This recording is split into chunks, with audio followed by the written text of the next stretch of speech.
Welcome to r/Am I the Jerk, where Karen paints her neighbor's house without asking. My neighbors didn't like the color of my house, so they had it painted a different color while I was out of town. My house is on a corner lot. 2 years ago, a newlywed couple moved into the one house that's beside mine.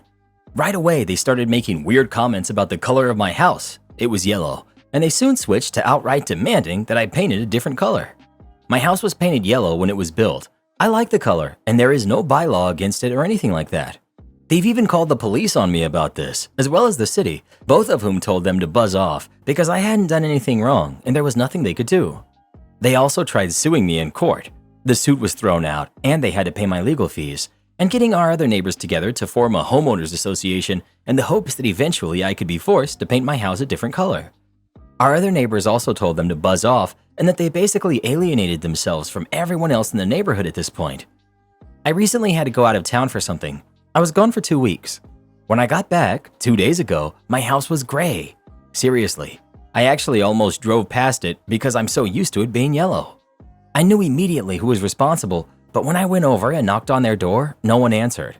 I think the couple figured out that I was away and not just at work when they saw our neighbors collecting my mail for me, because I sure as heck never told them I was going away, and I know my other neighbors can't stand them too, so they wouldn't have told them either. The neighbor from across the street came over and showed me pictures that he took of the painting company setting up and doing the work.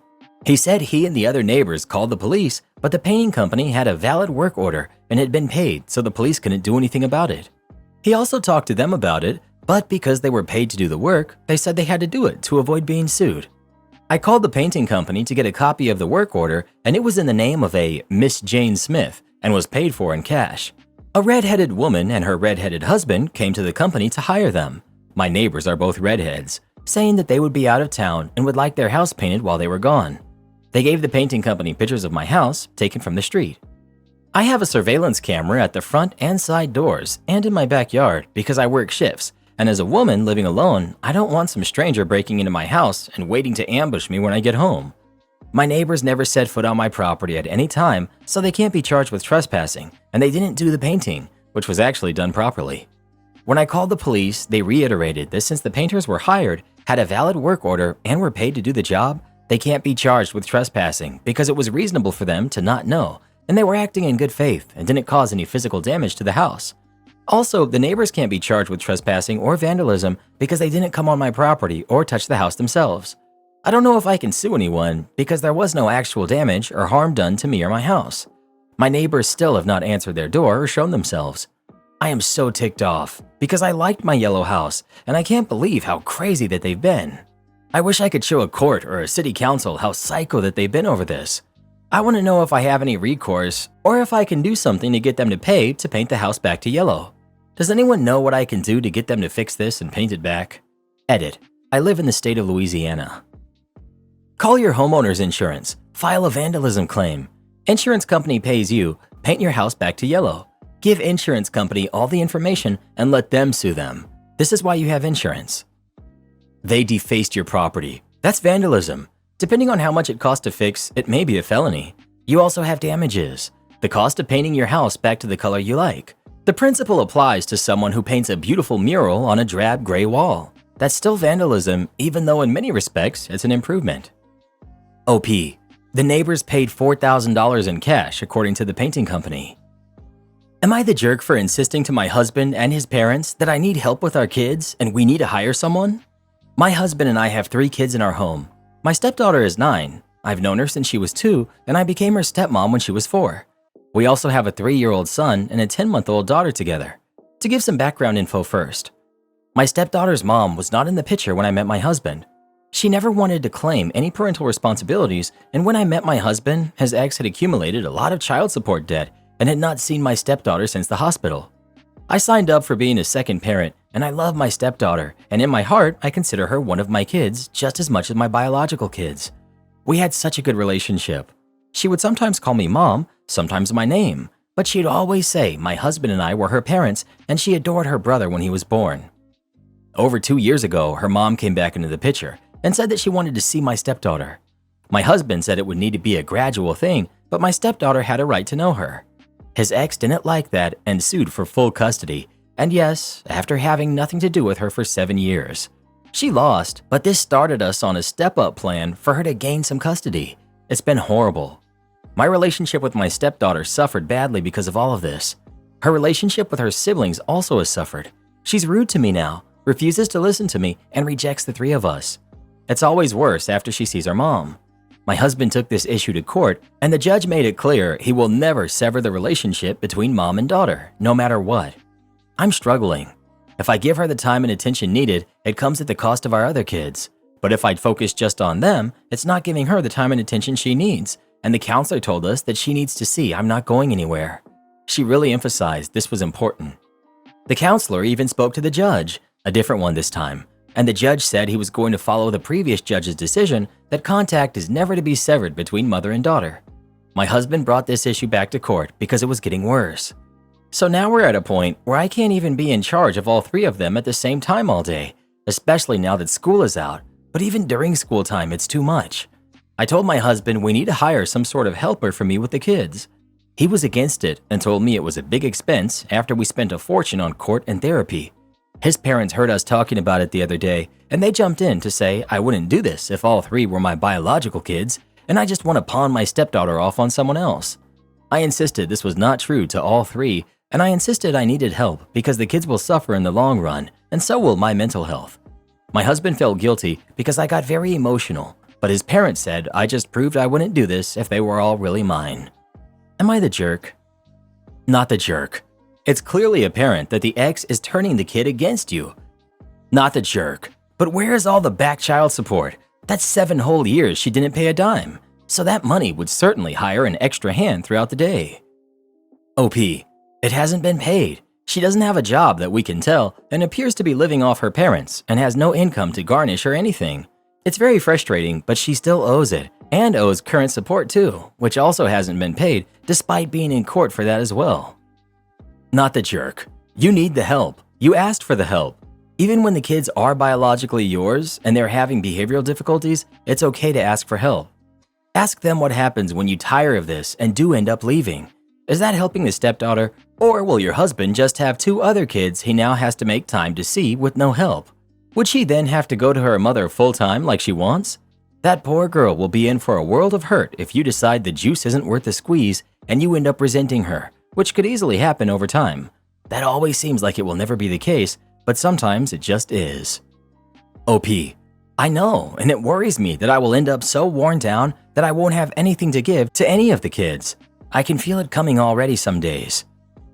Landlord wanted us to pay for renovation when moving out. He paid dearly instead. This happened a couple of years ago when my wife and I were moving out of our previous apartment. So moving day comes, landlord shows up, and we walk through the whole apartment with him to hand it over. Even though he has some minor complaints in the end, he agrees to refund the deposit in full and we part on good terms.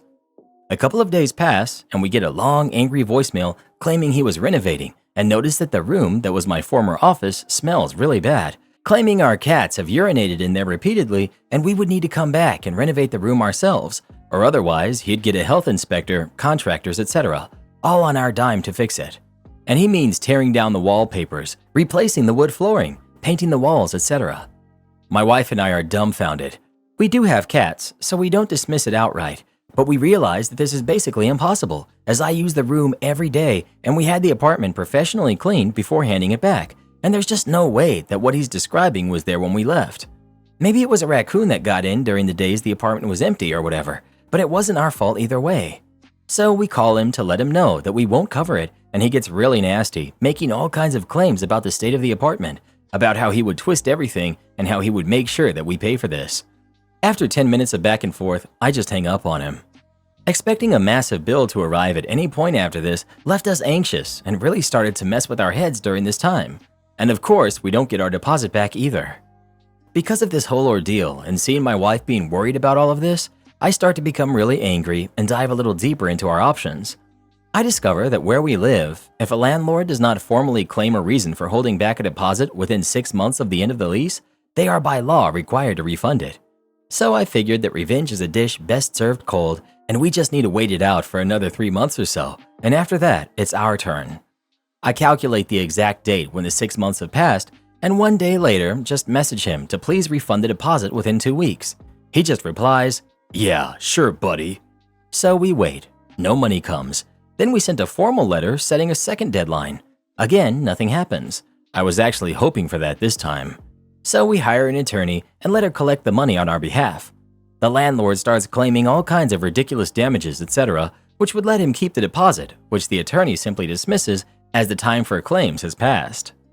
Then for some reason, he only pays 80% or so of the amount due, so the attorney has to get at it again to get the full amount. Apparently, he's not realizing that all this is incurring hourly costs for the attorney, which he also has to pay, and he's legally liable to refund. So in the end, he pays the full deposit, interest, and a massive bill for our lawyer, far higher than the deposit. Needless to say, we are very happy with the outcome. Once everything is settled, my wife and I just sat in our new home's garden, had a glass of wine, and burned the old rental agreement while planning how to spend the deposit. Am I the jerk for not telling my ex that I'm married now? I had a weird situation happen last weekend and was hoping to get perspectives on if what I did was wrong. My wife and I were near Seattle last weekend visiting my family. We are both in our early 30s and are happily married for 4 years, together for 6. We went out to a bar on Saturday with a bunch of my friends to catch up. When I was going to the restroom, I felt a tap on my shoulder, and to my surprise, it was Jen, my ex. Jen and I dated for 4 years in our early 20s. Jen left me because she wanted to explore herself, and since I was her first boyfriend, she felt like she was missing something in life. I was very happy with her, and I had a job in tech that put us on a very stable financial path. I was probably a few months away from proposing to her. I was heartbroken, and it took me a few years before I could start dating again. Although Jen and I stayed friends for a year after our breakup, I went no contact with her so that I could move on and never talked to her since then. My wife knows about all of this. Back to the incident. Jen tapped on my shoulder, and I was surprised to see her. She hugged me, and we exchanged pleasantries. She was there with her friends, and they were all sitting at the bar. I knew most of them. They also came to say hello.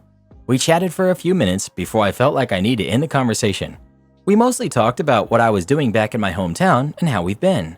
I abruptly told her that it was nice to see her after years and that I need to go back to my table as I'm out with my friends. She said okay, and I quickly turned around. To my surprise, my wife was standing right behind me. My friends identified Jen from our table, and my wife came to stand next to me. I told my wife, "What a weird coincidence," and took her hand and went back to the table. When I sat at the table, all my friends started talking about Jen. My wife seemed visibly uncomfortable about the interaction. I tried to change the subject, but I learned that Jen married someone a few years ago, and they got divorced last year. She moved back to our hometown so she can stay at her parents' house until she figures things out. My wife seemed really interested in Jen's life and asked a lot of questions while I was just trying to avoid the whole topic. When we were driving home, my wife asked me why I didn't tell Jen that I was married and that she was my wife. She feels I should have introduced her to Jen so that Jen can see I'm happily married to my wife. I told her I was just trying to end the conversation as I went no contact with her a long time ago and I prefer to keep it that way. My wife asked me how I felt after seeing her after a long time. I told her that I was surprised since I was not expecting to see her, but to be honest, I felt like she was a stranger. I told my wife that I did feel sad that things didn't work out for her. My wife was upset because she felt like I should have introduced her to Jen. She felt that Jen hugged me for too long and I should clearly have told Jen that I was married and have a lovely wife. My wife feels she came all the way from the table to stand next to me and felt slightly insulted that I didn't include her in the conversation. From my perspective, I was just trying to get out of the conversation and I don't see how it would have helped anyone. The issue became worse the next morning when Jen sent me a friend request on Instagram and also messaged me on my phone saying it was nice to meet me. I feel that triggered my wife, and for some reason, my mom, who went on a rant about Jen because she hated Jen when we were dating. That made my wife very happy. My wife feels that I did not communicate clearly to Jen that I was married, and that was the reason why she messaged me the next day. I rejected the follow request on Instagram and also did not respond to her message. However, a part of me feels my wife might be right and I did do something wrong here. Am I the jerk for not telling Jen that I was married and introducing her to my wife who was standing right next to me? I just wanted to get out of the conversation and was in a hurry to end it. I don't understand how you spent time catching up but didn't bring up your wife once, even if it's just by insinuating by using we instead of I pronouns. I'm married and it's natural to say we without even thinking about it. We're visiting the family. We just bought a new house. It also seems more natural for you to have told your ex, I have to get back to my wife, instead of I have to get back to my friends. Like you were with your wife first and foremost. Hopefully she's not an afterthought to your friends. And if you truly wanted to end the conversation, your wife was a built-in excuse. Sorry, I really have to go. My wife's waiting for me. I do find your behavior kind of odd. Is there a chance that, at least subconsciously, you didn't want Jen to know that you were married? Update 2 days later. We came back home yesterday. Although my wife seemed to have gotten over the incident, I decided it would be best to apologize to her and let her know that I did not have any wrong intentions. It was just a deer in a headlight moment for me, and I should have introduced her to Jen. At night, when my wife was scrolling her phone in bed, I decided to bring up the topic. I told her that I wanted to apologize for the incident on Saturday. I know I messed up royally, and I should have introduced her to Jen, so she can see that I'm happily married now.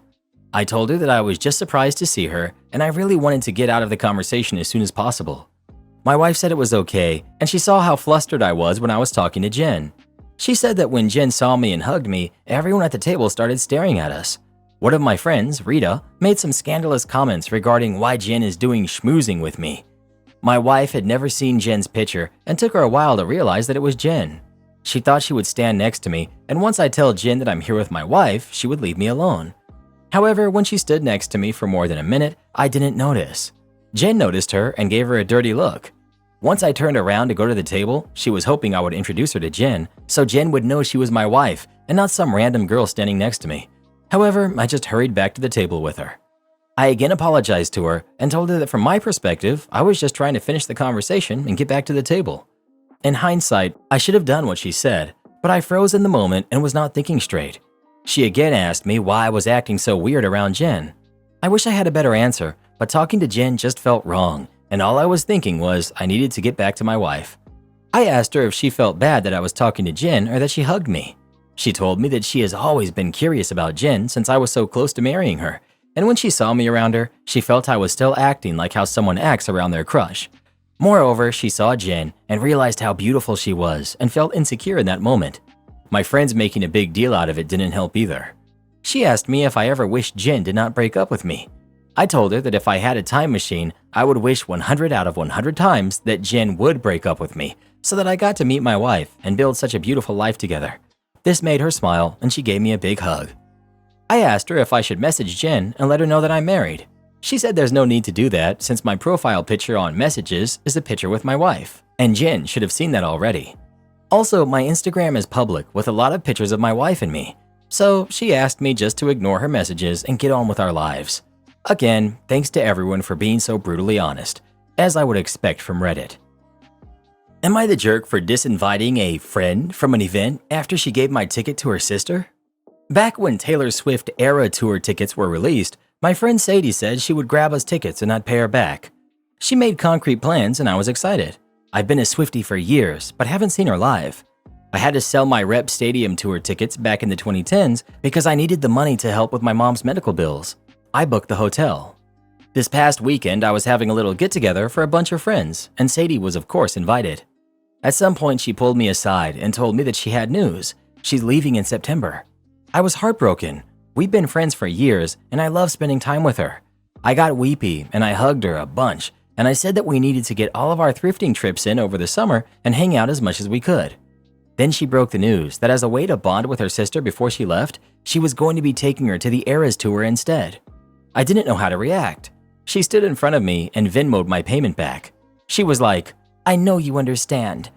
I said that this was a sneaky move and honestly really crappy of her, and I don't understand how or why she would do that to me. She got defensive and said that they were under her name and that she didn't owe me anything. I was like, yes, they are your tickets. Legally, you can do whatever you want, but this is still a really crappy and sneaky thing to do to your friend, knowing that there's no way I'll be able to get my own tickets at this point. She just kind of shrugged and said, "Sorry, but I figured you'd understand." I asked her to leave and told her to please not come back for the 4th of July party next week. I said I needed to process this and that I'm really disappointed with her and how she's treating me. This is a girl who I consoled through breakups, job losses, pet losses, etc. She looked shocked and asked if I was serious. She ended up stomping off and leaving and texted me later to tell me that she's around if I want to apologize for making her feel bad about taking her sister on a bonding trip. I'm honestly heartbroken that I'm going to be watching my show on a grainy live stream instead of being there in the stadium with everyone. I was looking forward to this so much. I checked the resale sites and had a sad little cry about it. I'm wondering if I'm completely wrong to have just uninvited her. Is that too far? If it was in, say, a month or two, I don't think I would have. I just need time. Edit. I just want to follow up by saying that I appreciate the sentiment, but I'm not going to sue her over this. I don't really think that this is a normal reaction or something that I would enjoy doing. Please don't hate me. Not the jerk. She didn't get herself tickets and invite you as a guest friend, then uninvite you, which would still be lousy. She agreed to buy a ticket on your behalf with the understanding that you were paying for it. That's how groups of people buy tickets if they expect to sit together. It was your ticket. It wasn't hers to give away. She's a garbage friend. I'd probably never speak to her again. Not the jerk. And you're handling this more maturely than I would. That's a genuinely crappy thing to do to a friend after essentially confirming plans. Not the jerk. This wasn't a case where she said, "Hey, I have an extra ticket for the show and whoever wants to buy it," and you jumped in first. She bought it on your behalf and you paid for it. The instant you paid for it, it was your ticket, not hers. The fact that it was under her name means nothing once money changed hands. Not the jerk. It was your ticket technically, and she did just give it away. It wasn't hers to give away though. That being said, I would ask yourself if you really want this to be the last memory you have with your best friend. It is just a Taylor Swift concert after all. Am I the jerk for not inviting my brother and sister-in-law over because of what happened at the last family gathering? At our last big family gathering, which includes extended family, there was an argument between myself and my brother's wife. I was in charge of making up leftover plates for anyone to take home if they wanted. I gave John, my brother, and Lucy, his wife, 3 plates of food, including the leftovers of the dishes they brought with them. I gave them to John to put in his cooler in his car before they left. The next day, I got a call from Lucy asking if I gave my brother the food, which I said I did. She told me there was only 1 plate that was half empty instead of the 3 plates and 2 Tupperware boxes I had actually given my brother. I was confused and said John took them off the counter, so ask him. Well, John told Lucy I had refused to give them the extra food and kept it for myself. Lucy was not pleased by this and told everyone in our family that I had stolen their food. I maintained my innocence the entire time because this isn't what happened. If this was all it was, I wouldn't have minded, but Lucy took it way too personally. She began to insult me by saying I didn't need any more burgers and I should have stolen the salad instead. She said she doesn't blame me for stealing because I'm so poor and I work a dead-end job. Lucy's animosity didn't stop for over a year and she would always bring it up any chance she got. I'm the one hosting this year and I have not invited John or Lucy. When they asked why they didn't receive an invitation, I said, "Are you kidding?" and hung up. Not the most mature, but I was so shocked at their audacity to ask. My brother texted me to suggest a sit-down between myself and Lucy, but I didn't get the point of that since she will always think of me as a villain in this ridiculous story. It was then that my brother confessed that he ate all of the missing food in the car and he felt so embarrassed by it that he lied to Lucy about me, refusing to give them the food. I was in awe. I knew he had lied, but not the details of why he lied. I told him he's a huge jerk and he needs to come clean to Lucy now. I guess he did because Lucy then called me, apologizing profusely. She said she had no reason to doubt my brother as she was already feeling left out and an outsider, so she lashed out. I thanked her for her apology, but said I didn't forgive her. She said so many awful things to me over the 2 missing plates of food. I said they still weren't invited to the gathering and that they're welcome to host their own, which I obviously wouldn't attend. This made my brother really mad. They were on speaker together. A few hours later, I got some texts from our mom telling me to just get over it and invite Lucy and John. I just put my foot down and said if they show up, they won't be let in my home. The whole situation has caused a rift in the family. Half are telling me I can't not include my brother, and the other half are saying Lucy's a jerk for her comments. Lucy and John are still very mad. Am I the jerk? Not the jerk, but I'm confused why you didn't confront your brother much sooner. He's the worst jerk here. He caused it, watched the rift develop, and did nothing for a year. He has zero right to be angry with you. He owes the groveling apology, not just his wife. Equally, sister-in-law has zero right to be angry with you. She should direct her anger where it belongs, at her husband. Stop discussing with the rest of your family. It's none of their business. They can come to the event or not, but the discussion is closed. Excuse me, why is there an automatic 18% gratuity for parties of 6 or more? Because large parties are an extra burden to bear. Because if one person's section is bogarted by a large party, their night is sink or swim based on your charity. Because the number one reason service staff will have a breakdown or spontaneously quit their job is getting done over on a large bill. Automatic gratuity is there to protect the staff and the business. Cue this one high-maintenance sort and his family of 12. Despite their best efforts to run me ragged, everything went super smooth and genial. Then came the bill. Excuse me, but why is there an 18% gratuity? I'd like to write in my own tip. And you can. There's a line below where you can add whatever you'd like on top of the gratuity, and it's much appreciated. No. I'm talking about the principle. I always tip above 20%. Big, moment. But having it forced on the customer feels unfair. Me, playing coy. Well, if you wanted to tip above 20%, you can just add the 2% or whatever on the tip line underneath. It's the principle. I just thanked him and walked away. He sat there stewing for 15 minutes while his family was polishing off desserts and gathering their things to leave. A situation best ignored until they leave. And sure enough, he had signed the bill. No extra tip. Shocked Pikachu face.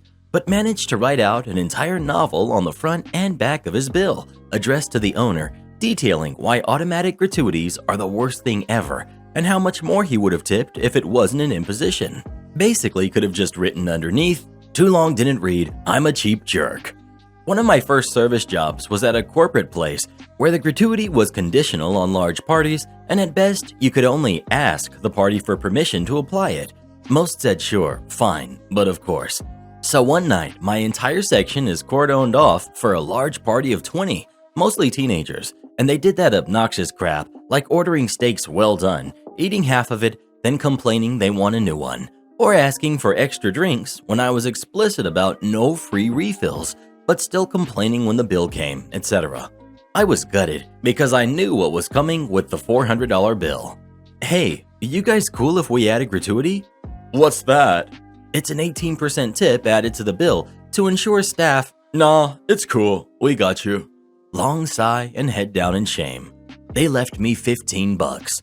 My tip out on the party was $20, and I would never do over the rest of the staff, so I took a net loss of $5 for the night. I was shaking and ready to quit. Managers were all, "Bummer, but it's like that. See you tomorrow." I worked the slow lunch shift the next morning, and as soon as the rush was starting to hit, the general manager comes up to me. "Hey, I'm gonna cut you and send you on break for a couple of hours. I'm gonna need you to come back in tonight." I was so checked out. "No, I'm not scheduled and already have plans. Sorry." His eyes got big. The next morning, I tried clocking in, and the point of sale didn't recognize my number. GM had decided to can me on some trumped-up BS, but it was clearly because I had been insubordinate. Good riddance. Well, how about when you go out to eat? How much of a tip do you usually leave? Please let us know. Reddit boy and I usually leave 20%, unless it's very poor service. Then we speak to the manager. My house, my rules. Okay. So a few years ago, my dad was moving out of his house and in with his parents due to some health problems with my grandma. This was over summer break, and I was just out of high school at the time, about to go into college, so I had absolutely nothing to do all summer as I waited to move out of state. My dad never was, and still isn't, super organized, whereas I alphabetized my own bookshelf with a full system, type A, about keeping things in order. Call me weird, but I really enjoy reorganizing things and cleaning. It just hits that button for me. So being that he had about 2 months until he closed on the house, I just start to pack up some of the house for him. Basement was a disaster, and I had wanted to tear it up for years. So within the first day, I had made a significant dent in the basement, which ended up being a very involved process. I didn't realize when we had moved in that a lot of the stuff from our old house was still packed haphazardly because my brother and I were too young to really help. So I went through the process of unpacking the still packed boxes from house 1, labeling the boxes the way I wanted to, and then repacking those boxes appropriately. After about 3 days of this, I get about 50% done, including cleaning and packing my room and some of the garage. Here's the build-up to the malicious compliance. My dad comes down to help me, all good with me. I start explaining where things go, and my dad wants to change it. I resist, explaining that I already have the system and that I have been doing the bulk of the packaging, so he should probably just go with me on this one, which is when he hits me with the namesake of this post. So I relent because I know what will happen. Anyone that's really type A will agree with me that the only thing more frustrating than things being chaotic and out of order is things that are slightly out of order, which is what I knew would happen. Regardless of the fight Dad and I had, he ended up almost following the system. Mostly things that belong in the labeled boxes went where they were supposed to, except for a few very important odds and ends that got put, well, not where they were supposed to. I noticed this, but because of my house, my rules, clearly he has a plan, so I don't say anything. I knew the payoff was going to be a slow burn, and it came several months later when I was in school across the country and unable to help. Dad calls me one day very flustered because he can't find something he needed. He had been in the storage unit he rented in my hometown for the better part of 3 hours looking. Now, the storage unit got packed horribly by the moving crew. I've been in there a few times after this story, and I feared for my safety. It's a legitimate labyrinth/jungle gym and a nightmare to get through. Not to mention, this was midsummer and there was no AC. So Dad is mad on the phone asking me where it is, and I ask him if it's in the box I labeled in big red Sharpie, "Important stuff." He says no, and I smile a bit. Then he says, "Well, you were in charge of packing all of this stuff, and now I can't find it." That's when I calmly reminded him of the blowout fight we had over this exact issue and how he commandeered my operation afterwards. I told him that if I was actually in charge, it would be in the box labeled "Important stuff." He hung up on me after that. I love my dad, and I had no problem helping him out. We laugh about it today, but I can't say I didn't get a good chuckle at the thought of him sweating and climbing around in that storage unit. He recently found another place to live now that my grandparents have more in-home assistance, and I've already worked out that I'm gonna come help him move. We already agreed I'm in charge this time. How do you like your house to be? Organized or messy? Please let us know. Oh, I can't stand messes. Don't you see how neat and tidy our bookshelves are? Am I the jerk for not letting my mother identify as a grandmother to my kid on social media? There's a lot of background to this, but the short version is that I, then 17, now 27 female, got pregnant as a teenager, stayed with the baby daddy, had another kid with him, then he dumped me. Mom, then 39, now 49, said some really horrible things and refused to act as a grandma to my two kids, ages 7 and 9. I'm now married to someone else, and we had a baby back in January. Now that I've had a child in wedlock, Mom wants to be a grandma. Can't find a place to slip this in organically, but my husband also had a child from before the marriage, a 4-year-old, who Mom treats the same as my older kids. I didn't even tell her when I had my newborn, and she found out along with everyone else when I announced the birth on social media a couple of weeks ago. The actual birth occurred a few months ago. We held off on announcing until last month. When we announced on Facebook, this was also when Mom learned that the baby had been born. I already told Dad and Stepmom personally. This caused a fight between us, and I blocked her for a bit. I've unblocked her a few days ago, gone on her profile, and literally the top 10 posts are just about being a grandma. I then made a few passive-aggressive comments on her posts about how she's been a grandma for almost a decade now, and she's never met my newborn. A few hours later, I saw my comments had been deleted, so I posted on my page that I was incredibly grateful to my baby's grandparents, my dad, my stepmom, and my husband's parents for all of the love and support that they had shown me, my husband, my kids, and this baby, and how grateful I was for family. A few people were like, "OP, you forgot your mom," and I just responded that everyone who should have been mentioned is mentioned already. Mom has called me and yelled and cried over the phone, saying I'm a horrible daughter and making her feel and look like a bad mother/grandmother, and I need to take that post down. I refused. This has caused a schism with several people thinking I shouldn't have aired our dirty laundry in public, and that my mom's posts do nothing to affect me while my post was designed to hurt Mom, so I should take my post down, while the other camp think that she deserved it, and I nearly corrected public record. Info: she only wants to be grandma to the baby. The older kids, 7, 9, and stepkid 4, are not allowed to call her grandma because it makes her feel old. Am I the jerk?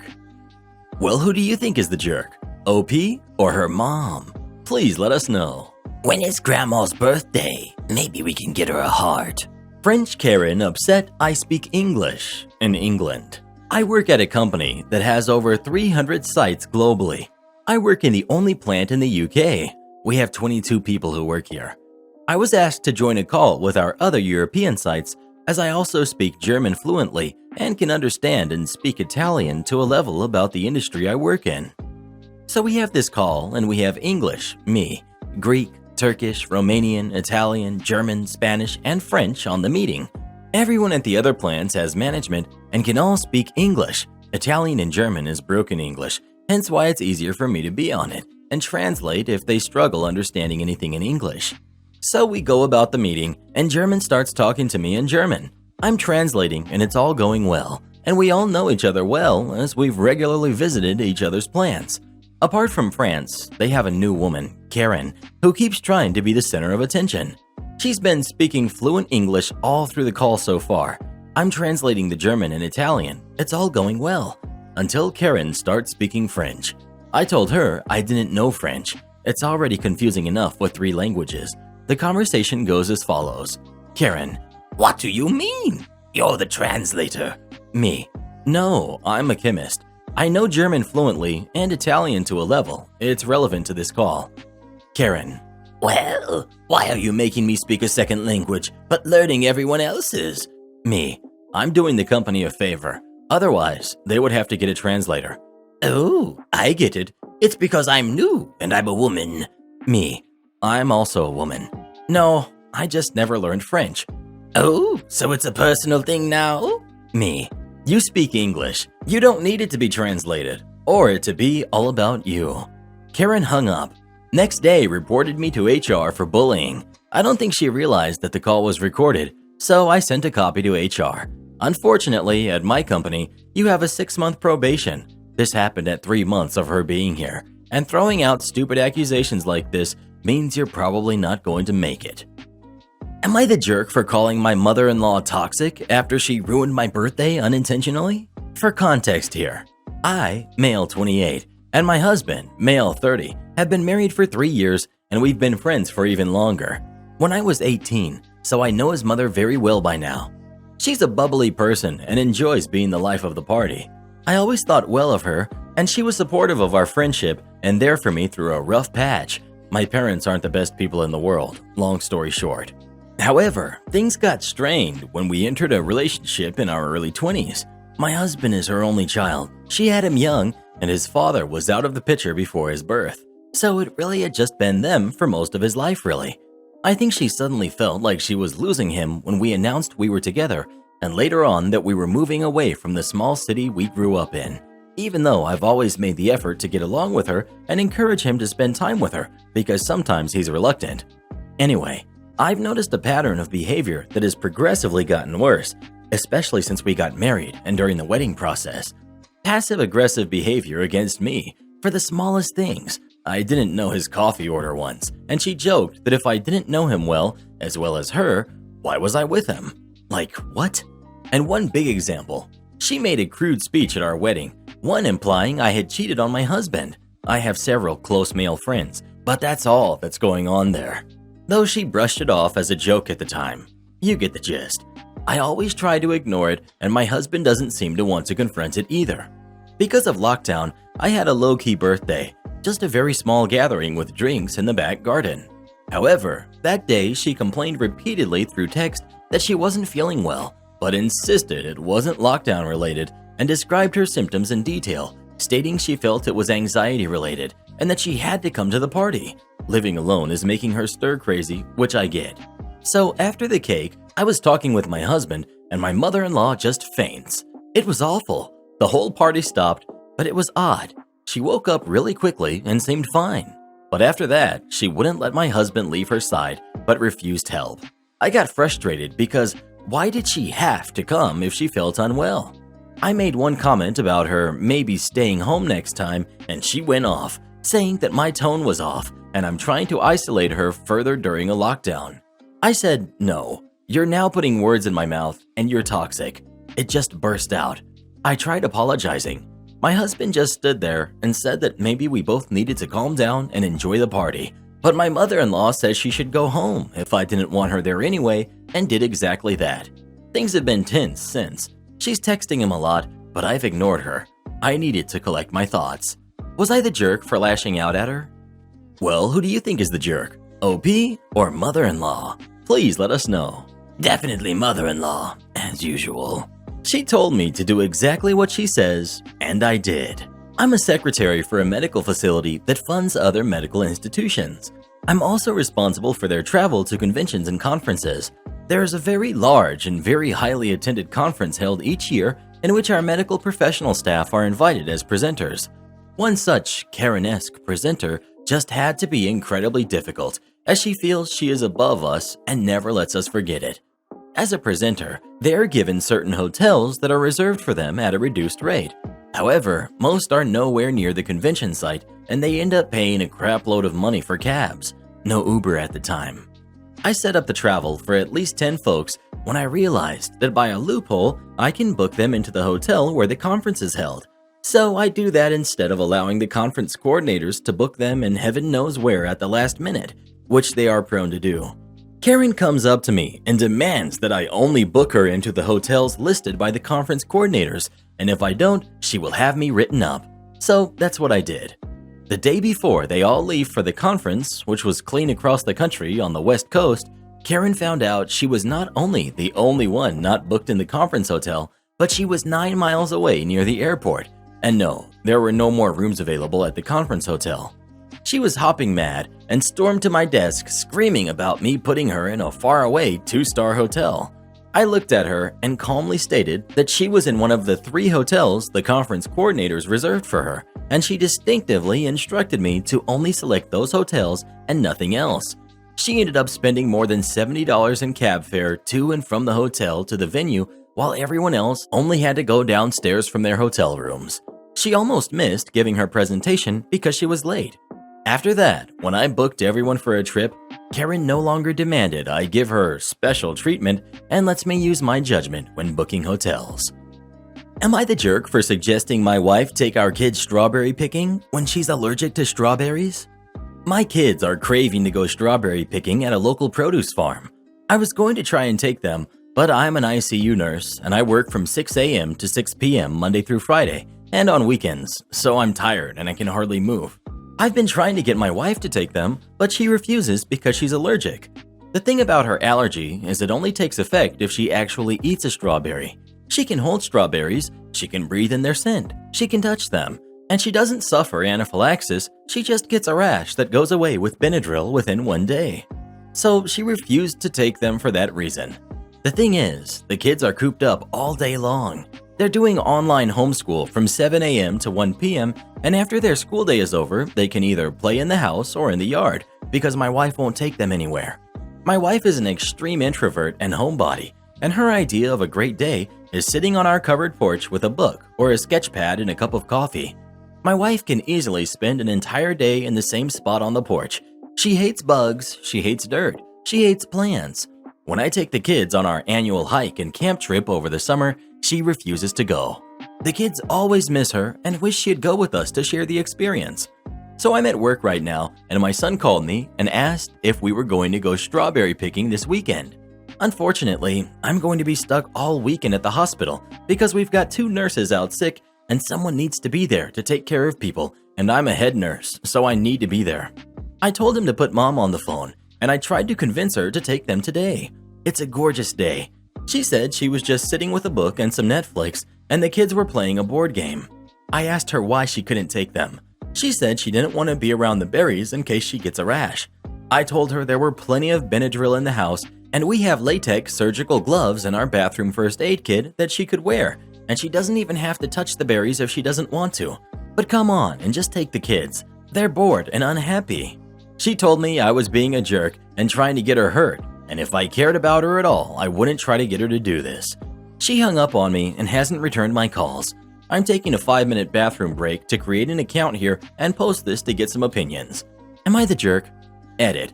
I should add that I have an extreme allergy to dogs, where I actually do suffer mild anaphylaxis, and we still have a dog. My wife wanted a dog, and she told me that I could just use an EpiPen if I have a reaction to PD. Edit. Someone suggested I edit one of my comments into the post. My wife cooks with strawberries and buys strawberries from the grocery store because our kids adore strawberries. Our kids love strawberry shortcake and strawberry cheesecake, and she makes those for them all the time. Well, who do you think is the jerk? OP or his wife? Please let us know. I'm really craving some strawberries now. I was just fired for the second time after quitting years ago. Long story short, in 2014, I was working at a pizza chain in a rural Utah farming town. I won't say which one, but they're a national chain known for being very greasy. At the beginning of July, I gave a 2-week notice to my manager that I'd be leaving to move out of state to be closer to family and a better job market. I finished out my time as promised, moved, found a new, better gig, and that was that. Of course, you read the title, so you'll know that that wasn't really all. In summer of 2015, I received a call from a new store manager. He informed me that he's been putting me on schedule and it was unacceptable that I wasn't even coming in to look. If I didn't show up today, he would have no choice but to fire me. I asked, did the old manager not take me out of the system after I quit last year? He grumbled and made some snarky complaint that if I had quit a year ago, I wouldn't be in his scheduling program. I let him know I live in a completely different state, am working a completely different job, and would not be showing up for any shifts he scheduled me for. He threatened to fire me again, and I reiterated, hey, I don't actually work for you, so do what you gotta. He hung up, and that was the last I heard of it. Until we fast forward to yesterday. I received a letter from the corporate office informing me that, per their records, I haven't shown up to work since July of 2014, and unfortunately, they were going to have to terminate me. I still almost can't stop laughing, especially since, they sent the letter to the address I gave them when I quit. Am I the jerk for not being honest about liking my birthday gift? So my birthday was 2 weeks ago. One of my good friends, E, got me a gift that was completely not my taste. It was a really weird-looking sundress from a brand I never buy from, and a style I would never wear. I typically dress in a more androgynous/tomboy style. I was kind of surprised because she normally gives amazing gifts and has gotten me cool stuff in the past. But because she's one of my closest friends, I didn't want to hurt her feelings. She included the receipt anyways, so I figured I'd maybe exchange it, although the brand is not what I'd normally buy from. Anyway, I thanked her when she gave it to me, feigned some joy as I opened it, and took it home with me. In my head, I was just happy to have gotten a gift. It wasn't my style, but it was still thoughtful of her to get me a present. I chalked it up to her maybe pushing me to try something new and moved on with my life. Today, we were supposed to get lunch, so I thought I'd wear the dress to meet up with her. When I showed up, she seemed really shocked and angry, and we had a pretty tense, awkward meal together. Later, I got a long, angry text from her talking about how disappointed she was. Apparently, the whole thing was a prank. She purposefully got me a dress that I would never buy myself, that she knew I wouldn't be caught dead in, to see if I'd be a good friend and tell her the truth. She had seen some dumb video on social media about giving people bad gifts on purpose to see if they're honest or not. E wanted/expected me to open her gift and gently tell her it wasn't what I really wanted and thus pass her test. Apparently, she was planning on giving me my real gift, a vinyl of this band I really like, after I told her I didn't like the fake one. But since I lied, I didn't deserve it. I'm really taken aback. Like, what the heck? Who does that? She called me a jerk for lying to her face about loving it, and I just haven't replied to her since. I genuinely don't know what to say. This situation is just out of pocket. This is really unusual behavior for her, or anyone I'm friends with, and I really don't know what to think. Am I the jerk? Is this normal?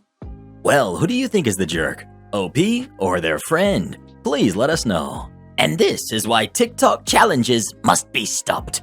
It wasn't Karen, it was me. Just a little background. I conked my head pretty hard on an F-18 fighter jet back in the Navy.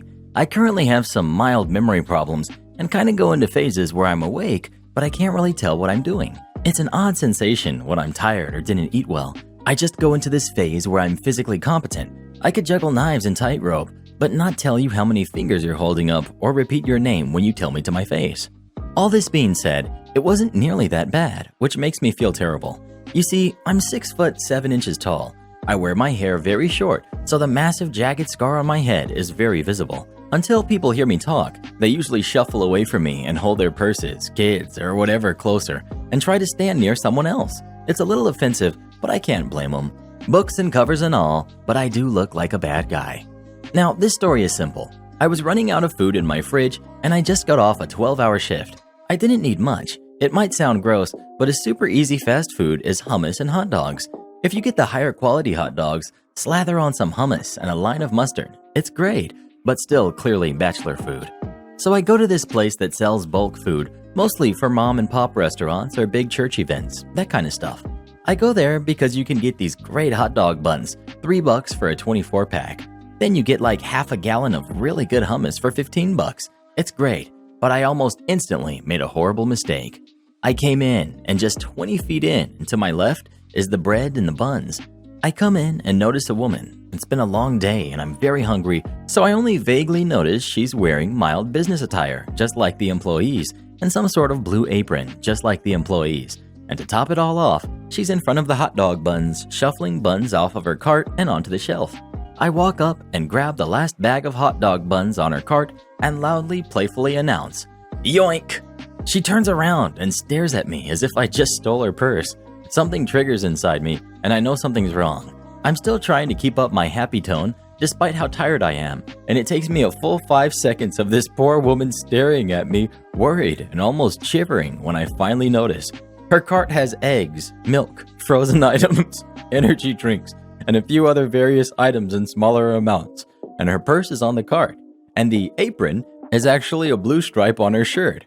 I nearly break down apologizing, carefully placing her hot dog buns on the cart and keep apologizing. Thankfully, she either was nice or realized how upset I had made myself with this mistake and finally has to all but grab either side of my face and say it was fine right into my eyes. I still felt horrible. I'm huge and I have to be so darn careful not to hurt people just going about my daily life. And I hate scaring innocent people. I can be mean when I need to, but I really hate being the bad guy. I got my buns and my hummus, still looking down and barely even paying attention to the world around me, letting the embarrassment and pain grind away at me when all of a sudden I hear a playful voice say, "Yoink!" And suddenly my hummus is gone. I look over to see the woman smiling and laughing before she hands it back and tells me, "Don't tear yourself up. It was an honest mistake and you handled it really well." I still tear myself up about it, but it was a big step in the path of feeling better. Got screamed at today by Karen over an avocado. I'm full of bitter fury, so if you're a vindictive person, you may enjoy this. Little backstory. I work for a gourmet burger place. Everyone who works during this has seen the inner jerkness of the general public grow and grow. We've been slammed and understaffed because 3/4 of our staff decided to quit when this all went down, and every 10 minutes our phone rings with some dumb jerk asking, "Are you guys open? What time do you close tonight? Can I order?" Random thing not currently offered. First of all, Google answers every question you ask. Just Google the restaurant. Our menu is on the website. Our website is on Google. So anyways, after having the phone ring with the same crap every 5 to 10 minutes at least, and often having 3 or 4 calls come in at the exact same time, my phone customer service voice is slipping. I'm not rude, but I don't have the patience anymore to be all chipper and peppy over the phone. Today I get a call from a guest. Let's call her Jerk. So Jerk calls and asks to order. I politely direct Jerk to the online ordering platform because it will let you know what our new menu is, and we've been very busy, so it will help us get your order out more quickly. Jerk says she can't put blue cheese on her burger. I tell Jerk, "I'm sorry ma'am, we don't have blue cheese right now. Anything you can't find online, we don't have." Jerk says, "Well, I wanted guacamole on my burger, but that button isn't there either." Quick separate thought. Guacamole and avocado are 2 different things. I've worked as a server for years. You give somebody avocado when they ask for guacamole, and a crappy person will not hesitate to mess up your day with their poor social etiquette. So anyways, I begin to say to Jerk, "We actually don't sell guacamole, ma'am. We did for a while, but only for 1 month as a special, but we do not have avocado." I only get as far as "ma'am." So she cuts me off and says, "I've seen burgers with guacamole or avocado or whatever that stuff is called." So I responded to her, completely ignoring that I was interrupted because what else is new? "Oh, avocado. Yes, ma'am, we do have that. If you don't see that online, it's an issue. I'm so sorry. I'll go ahead and take your order." Once again, cutting me off, she says, "Why would you split hairs between avocado and guacamole? Are you stupid?" I respond, Well, guacamole and avocado aren't technically the same thing. And third interruption in a row, this jerk screams at the top of her lungs through the phone. Don't you be a jerk to me. I say for the first time, not trying to hide my irritation, don't yell at me. I've done nothing to deserve that. She yells some more about how they're the same thing. I explain, if you asked for guacamole and I gave you avocado and you were upset by it, it could cause me to get an unnecessary, uncomfortable situation. And then, showing her truly undeniable stupidity and lack of self-awareness, she retorts, what are you talking about? Who would get upset with someone over avocado? At this point, my voice is flat and clearly upset, but I'm still not being snarky or rude, just abrupt. I retort, people yell at food service workers about all kinds of things. Karen says, clearly you've had a hard day. I respond, it was fine until a minute ago. What can I get you? The rest of her ordering process, she's very quiet and much more respectful. I hope I broke her. I hope that realizing how mean she was, she broke down crying. I hope her husband leaves her and her kids don't call. Just to be clear, I don't actually have a legitimate problem with people calling and asking what time we close or if we're open. I know times are crazy. It just gets kind of annoying due to how often it happens, but I just wanted to get my frustrations off my chest. Karen mother demands the password to see my grades. Little bit of backstory. The story revolves around me, 17 female, and my mom, 36 female, who I will call Entitled Mom.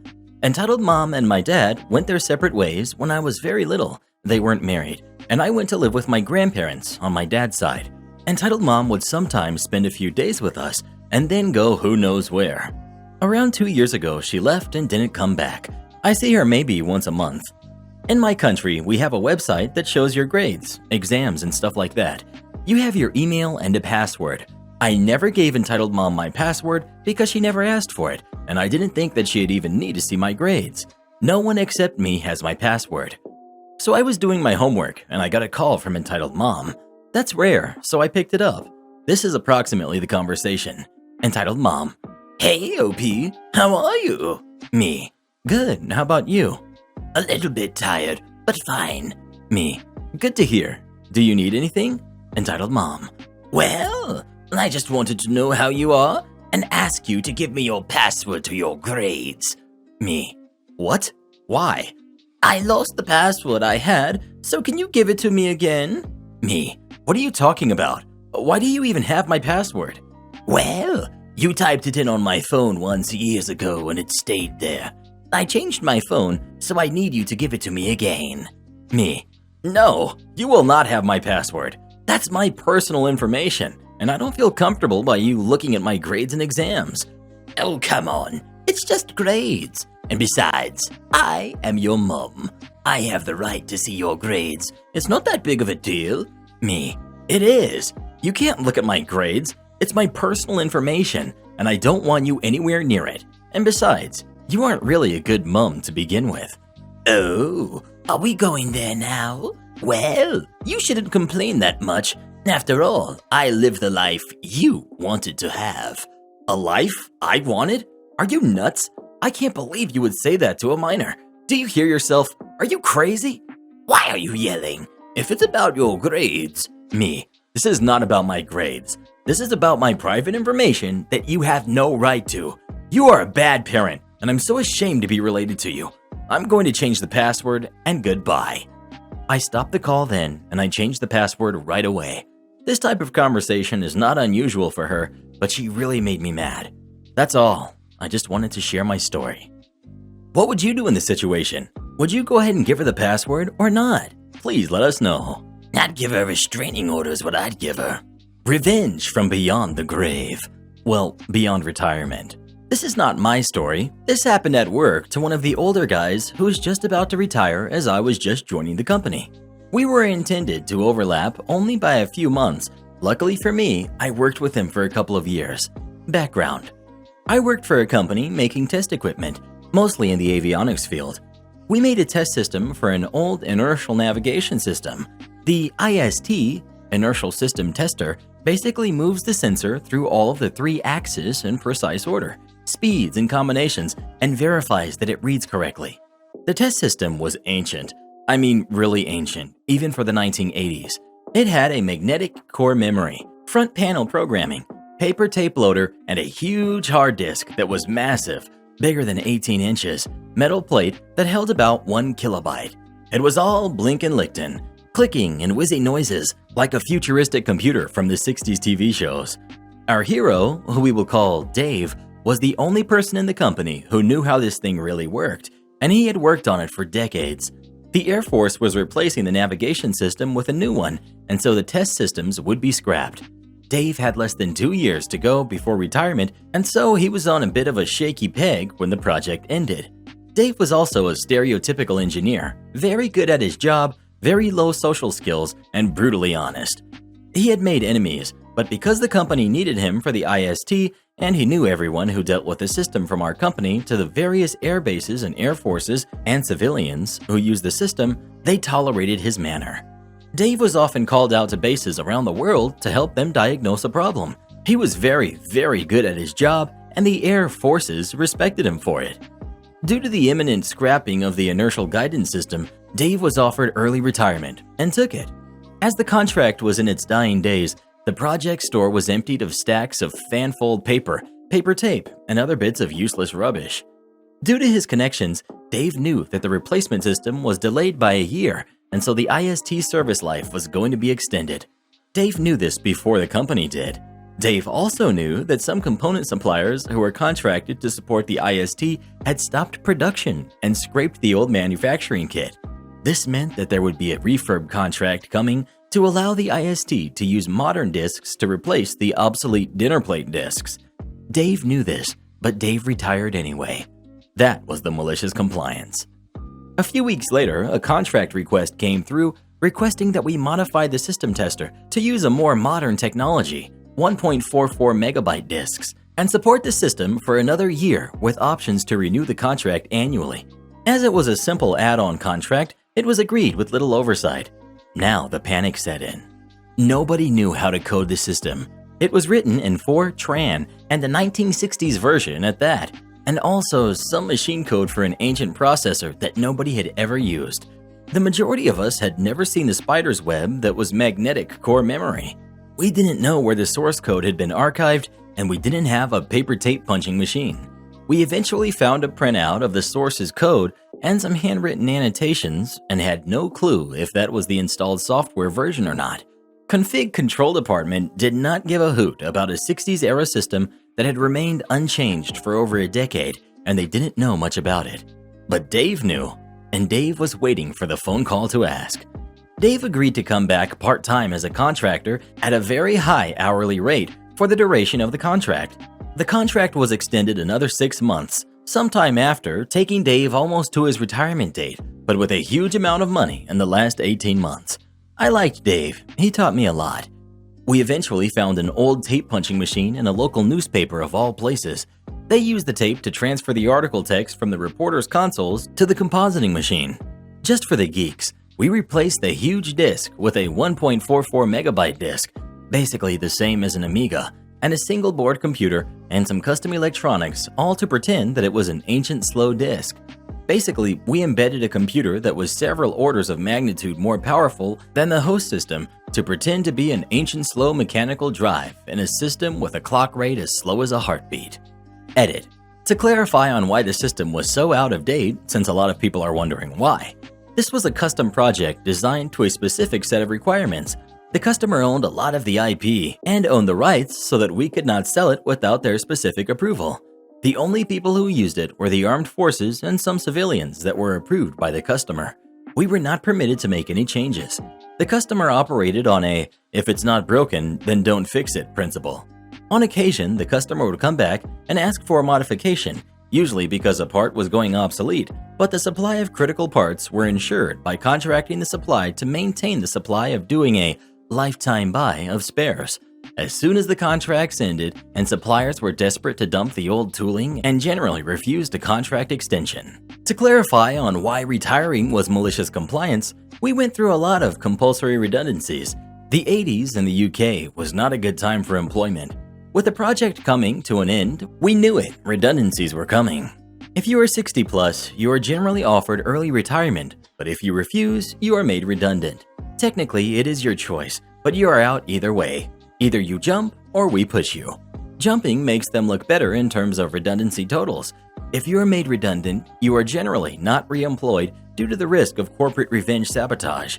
If you retire, it is deemed to be on good terms and you can come back. For Dave, financially either was good, but choosing retirement allowed him the option of coming back, and Dave knew he was coming back. Am I the jerk for kicking my boyfriend's friend out and making him homeless? I, 22 female, and my boyfriend, 24 male, decided to let his friend, 24 male, stay here a while because he was homeless living in a tent when we picked him up.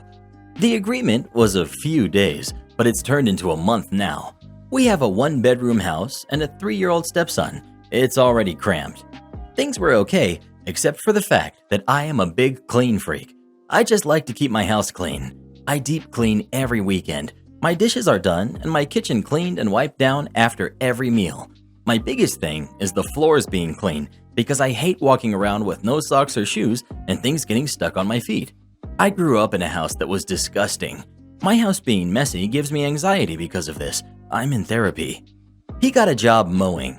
Great, he's on the track to get out of here. It's a rule in our house that if you aren't a guest, you take your shoes off at the door. Our 3-year-old takes them off when he walks inside. Close family visiting takes them off when they come inside. I've taught my 8-month-old puppy to wipe her feet off on the mat outside. He never takes his shoes off. I asked him nicely the first 3 weeks. Since he mows, his shoes are caked in grass. He never cleans up after himself, whether it's the floor or his dishes or his own dirty clothes. When I mention it, he doesn't even get the broom and clean it up. I've swept the entire house every day since he started staying here. Yesterday he walked inside, stomped all around the hardwood floors. The whole house is hardwood and tile.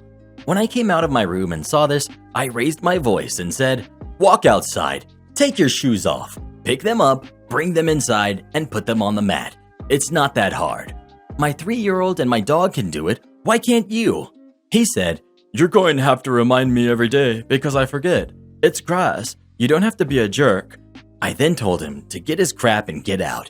He's disrespectful, a slob, and I don't need to remind a grown man to take his shoes off every day. I don't have to remind a 3-year-old or an 8-month-old dog.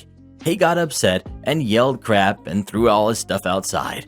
My boyfriend got home and I told him he called me a name, and he went outside and they were yelling. I just feel bad because now he's homeless. My boyfriend understands and doesn't want him here if he's going to disrespect me while living here and eating our food for free. Am I the jerk? Well, who do you think is the jerk? OP or their friend? Please let us know. No wonder my guy was living in a tent. License email mailboxes for all former employees?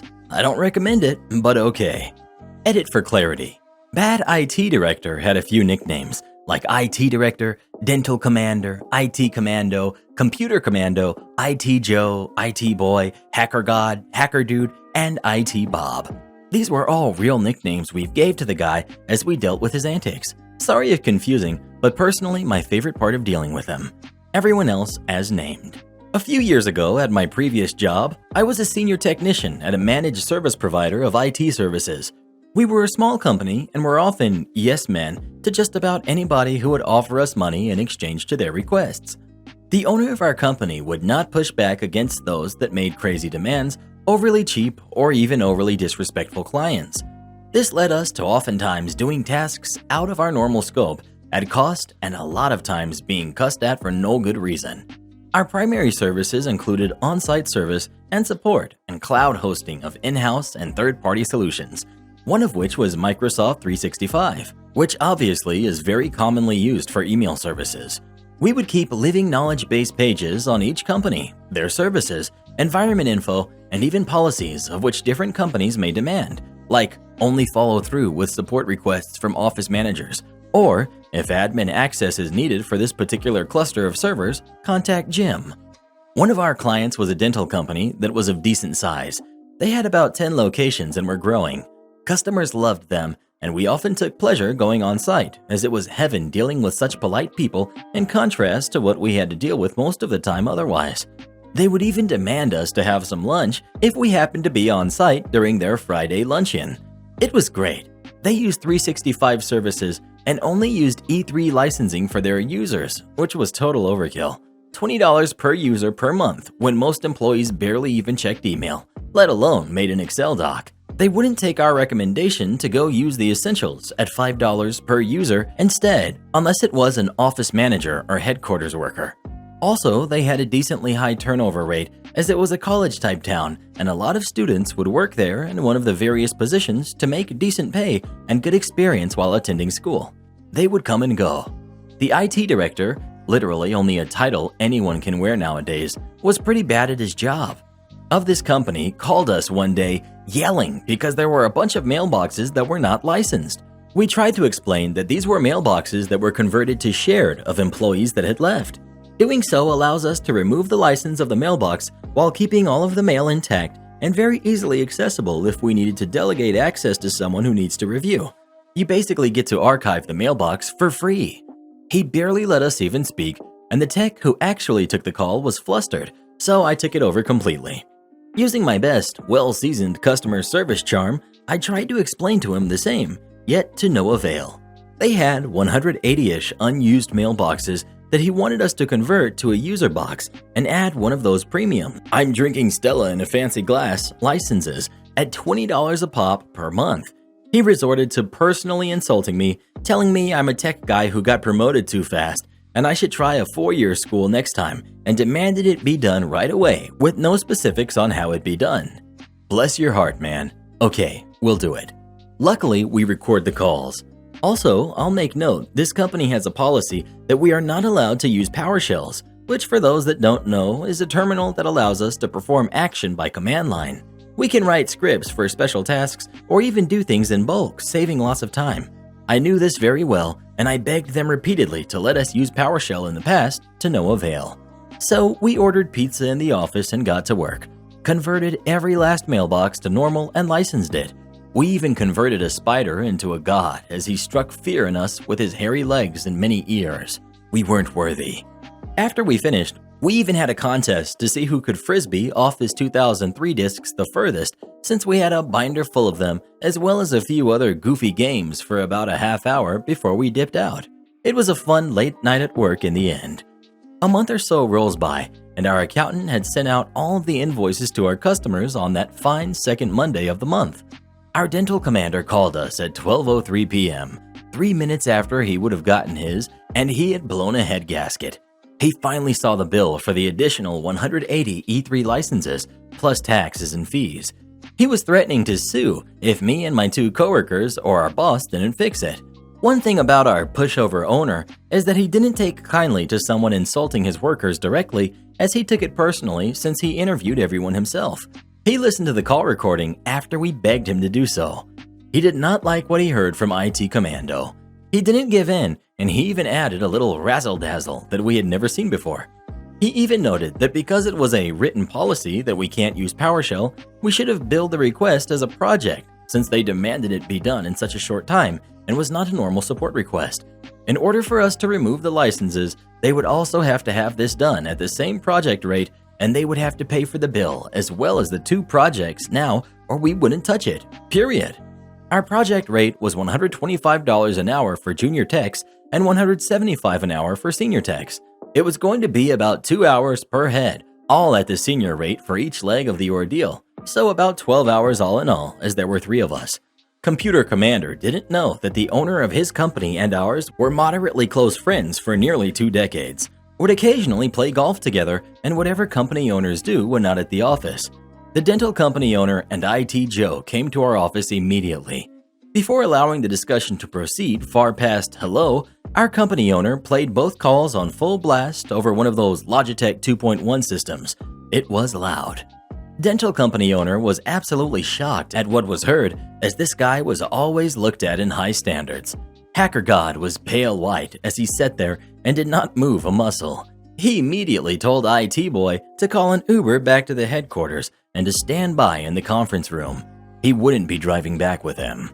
He apologized profusely to us techs, nearly in tears it seemed. He wrote a check for one of the projects and the bill. We agreed to undo the work for free as he was a really good client of ours and was always nice. He gave us each $100 Visa gift cards the next week and bought us lunch in our own office a few times, all out of his own pocket. Hacker Dude was fired as soon as the owner of the company got back to the office, and he entrusted us to take care of his IT systems while he found his replacement, who was ultimately better in every way.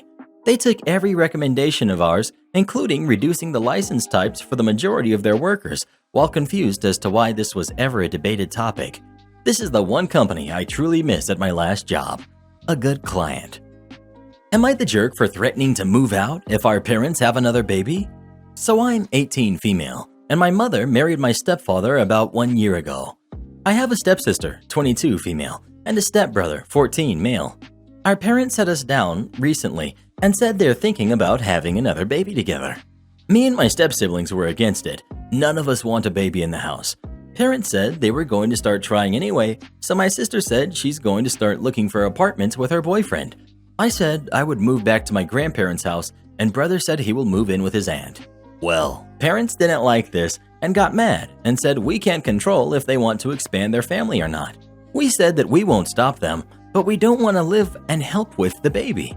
Here are our concerns. If they have another kid, they might not be able to pay for mine and my sister's college fully. They said we would have to babysit quite often since neither pair of grandparents can help. Mine are too old for that and have no interest, and my siblings' grandma can't be trusted. They don't trust the daycare. I don't think my mom's job offers maternity leave, so someone would have to stay home with the baby. Probably my sister or me. Brother is barely capable of taking care of himself. None of us have any experience with kids, none at all. They also want to turn one room into the nursery. There are 4 bedrooms in the house, so 2 of us would have to share. None of us want to. They're both in their 40s. Stepdad is close to 50. We're not saying older people shouldn't have kids, but we think it will be too much for them to handle, honestly. So, are we the jerks here for kind of preventing them from having another kid? I know people will ask, but where I live, people usually live with their parents until they marry. So, don't recommend moving out on my own. It's not really possible at all. My sister will be moving out in 2 years when she finishes college, and I will be moving to another city for college when I finish high school in 2 years as well. Well, who do you agree with? OP or the parents? Please let us know. This is a tough one. Can't wait to read your comments. Employer doesn't want me to waste 2 hours? They waste 40 instead. A number of years ago, I worked for a small, fairly local outsourcing company. I was assigned to work with a particularly high-profile client of theirs. The client's office was just around the corner from my employer, but my employer insisted that I remain within their own offices to work, so the client provided me with a laptop to use that connected to their network remotely. It's important to note that whilst the clients were decent, my employer had a totally fear-based management culture. The managers wanted eyes on the employees at all times because they assumed people could slack off given half the chance. After almost a year of working there, I got a call from the client notifying me that my client-given laptop needed some critical updates and I would have to bring it in so IT could apply the updates locally. All sounded very reasonable to me.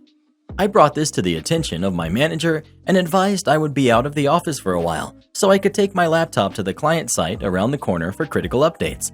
No bueno. My manager ignored everything about the critical updates part and focused instead on the out of our office for 2 hours part. They insisted that they knew I had a remote connection to the client's office, so any updates could be applied without me needing to leave and take my laptop anywhere.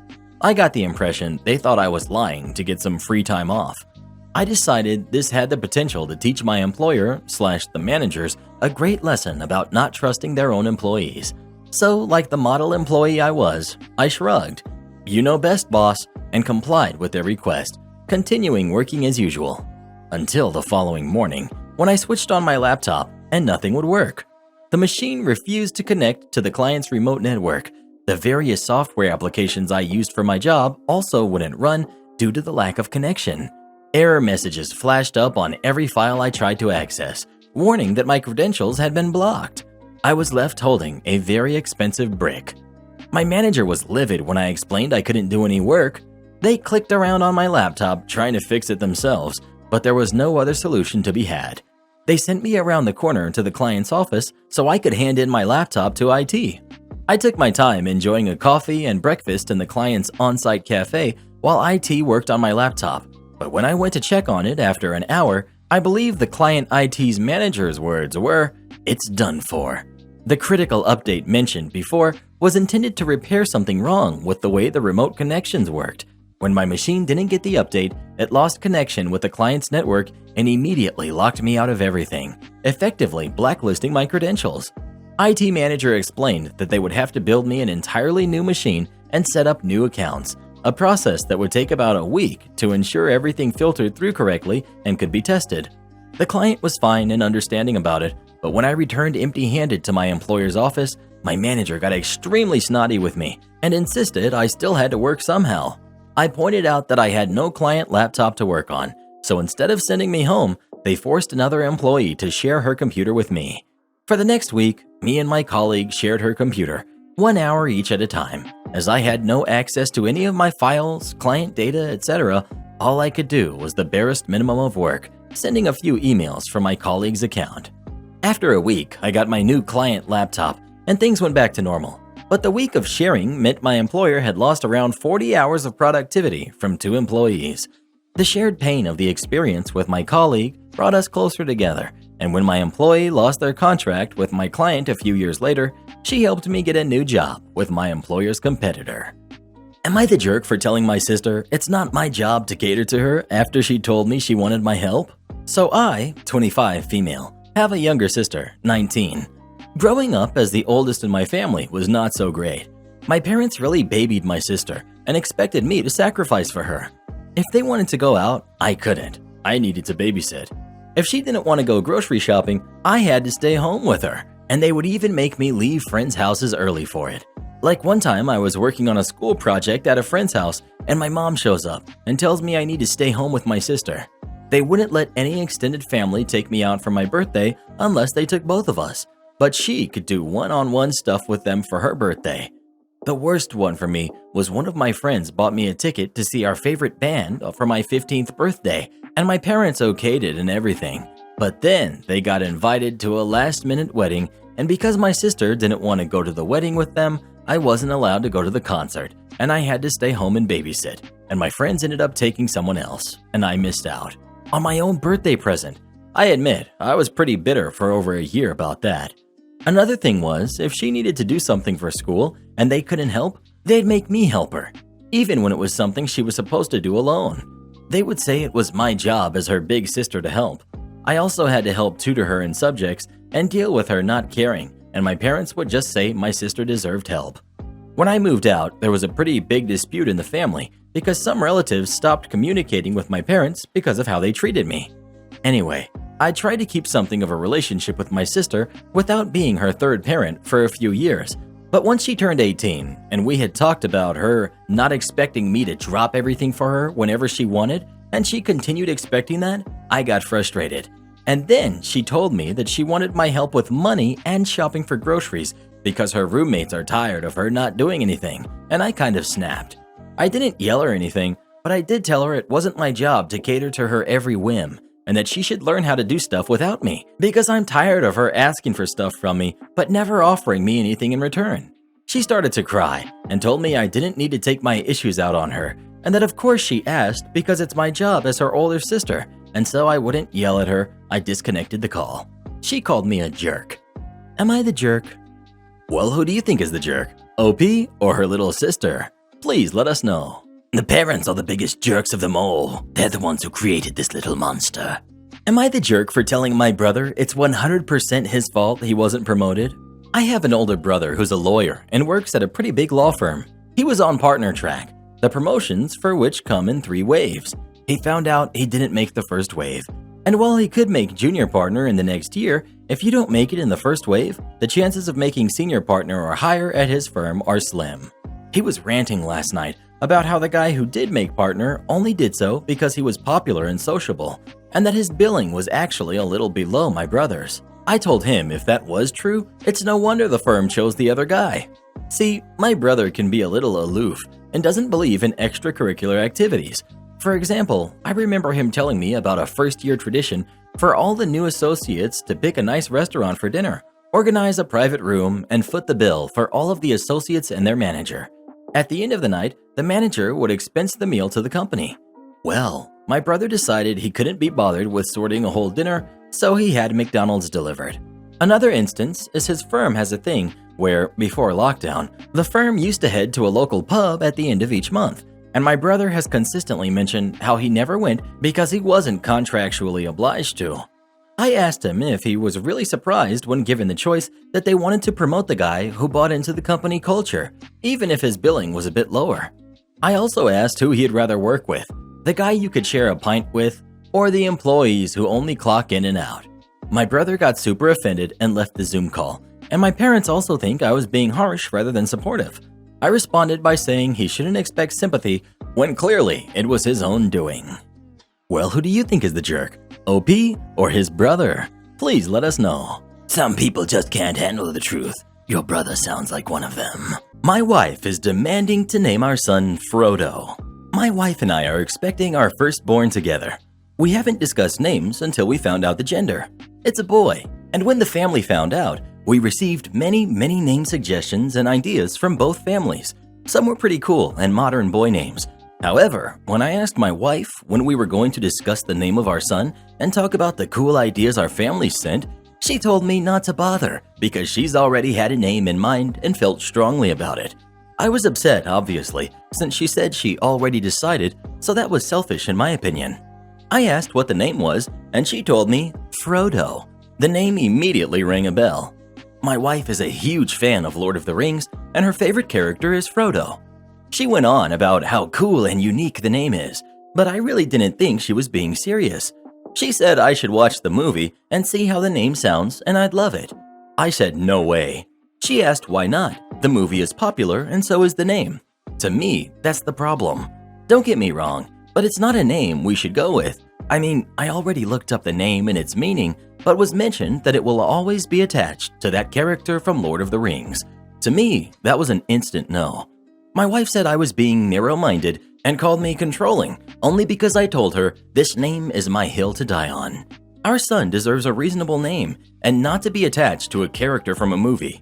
I snapped and told her she could love the character all she wants, but choosing a name for our son is a serious matter and we both should get a say. She had a meltdown, gets mad, and claims I'm treating her as an incubator. She then went to tell my parents about how unreasonable I was being, and they got mad only because we haven't considered the name suggestions they sent. So now I find myself arguing with my wife and my family. Her sister told me that my wife gets 80% say since she's the mother, and I needed to stop stressing her out like that. My brother suggested I stop arguing with my wife about it and go behind her back and put the name I want on the birth certificate, but I wouldn't do that. That's not going to solve anything. The argument continues, and I think I might be the jerk for still arguing about it, knowing that my wife is stressed out, but I just don't think it's fair. Am I the jerk here? Am I overreacting? Well, who do you think is the jerk? OP or his wife? Please let us know. Something tells me this guy's in for a really rough marriage. Treat me like garbage? I will hack revenge. Background: I'm 30. I'm a cybersecurity expert and a systems architect. We joke about me being a systems and security architect, and I have a solid background in electrical engineering. I have a background in karate, Krav Maga, and Brazilian Jiu-Jitsu, and I weigh about 90 kilograms. I recently moved to a new flat about 7 months ago. I work from home. I had the bad idea to let others in my complex know that I had tools for basic maintenance, like screwdrivers, drills, stuff like that, and I let my neighbors know that for small things I could help. I just wanted to be a good neighbor. The trigger.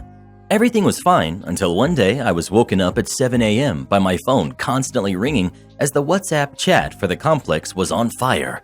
Apparently, the main gate was not working at all, and all the neighbors already tried calling the usual guy that fixes this kind of stuff. But, duh, he was not answering. Probably still asleep, just saying. I put on some work pants, my mask, and went outside with my screwdriver's bag to unlock the gate to let people out. Introducing the guy from the attic, 4th floor. The typical 50-ish man with his Porsche Carrera that wants anyone to know he's rich. He's the boss. Obviously no mask whatsoever, etc., etc. For readability, he will be referred to as Porsche Father. Porsche Father: we've been calling you since 6 a.m. We're late for our breakfast. Me: calm down. I'm just the neighbor from number 6. I can unlock the gate and let you out for now, but we still have to wait for the technician to come and fix it. Well, it's 10 minutes that I've been waiting here. Couldn't you get up earlier? My daughter's turning 18 next week, and she's having a bad time. He points to a girl in his car. Porsche daughter: who was beautiful but with the most extreme resting jerk face that I had ever seen. Anyway, I work from home and my shift is 9 to 18, so I usually wake up at 8 a.m. So yeah, Porsche daughter, let that idiot fix the thing and let's go. I'm gonna miss my croissant. I ignore them, turn around and open my screwdriver bag, and I start to unlock the gate from one side. Everything is a little bit rusty, so I treat everything carefully as I don't want to damage anything, especially my brand new screwdrivers. They had been gifted to me by my father when I moved to this new flat. Porsche father loses what was left of his temper, grabs the biggest screwdriver from my bag without asking anything, and starts unscrewing the other side of the gate, screaming at me. I slowly get up and approach Porsche father. Then at this point, he's trying to turn a screw with a screwdriver that's too big for it, scratching both. Me. Ahem. Porsche father doesn't even watch me, and at this point, tries a lever to pop out the screw. I try to stop him, but inevitably the screwdriver breaks. My new shiny red screwdriver. Me. That was part of my new set. Who told you to take it? Why did you do that? He grabs my arm and starts screaming random stuff. But at this point, a lot of neighbors were already watching us, and he was red angry for his late breakfast. Me. Let my arm go. Porsche father. Fix this gate fast. Let my arm go. He then tries to punch me in the stomach, and at that moment, my reflexes just kicked in, and I just deviated the punch, got into his defense, and just placed him on the ground. Then I grabbed the broken screwdriver and just returned back to my side of the gate. Note, as I practiced for a lot of time dangerous sports, I have what basically translates to a federal license. If I were to be found to have a collusion and the police had to intervene, I would be considered armed and I could face jail. Porsche father was outraged.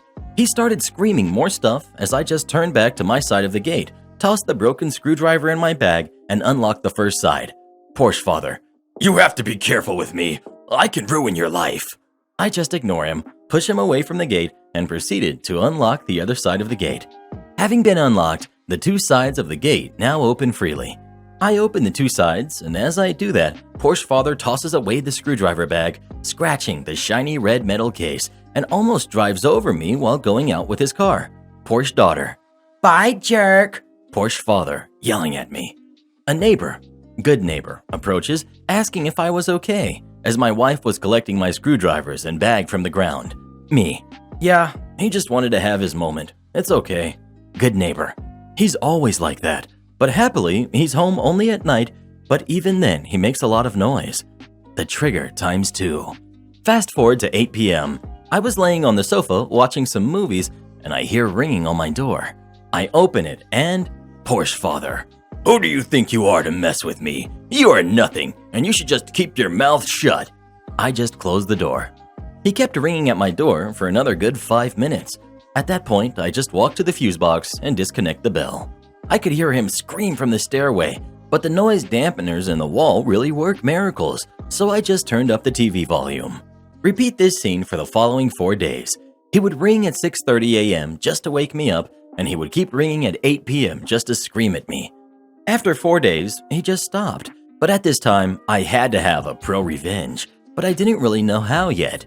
The opportunity presented itself the following Wednesday, Porsche daughter's birthday.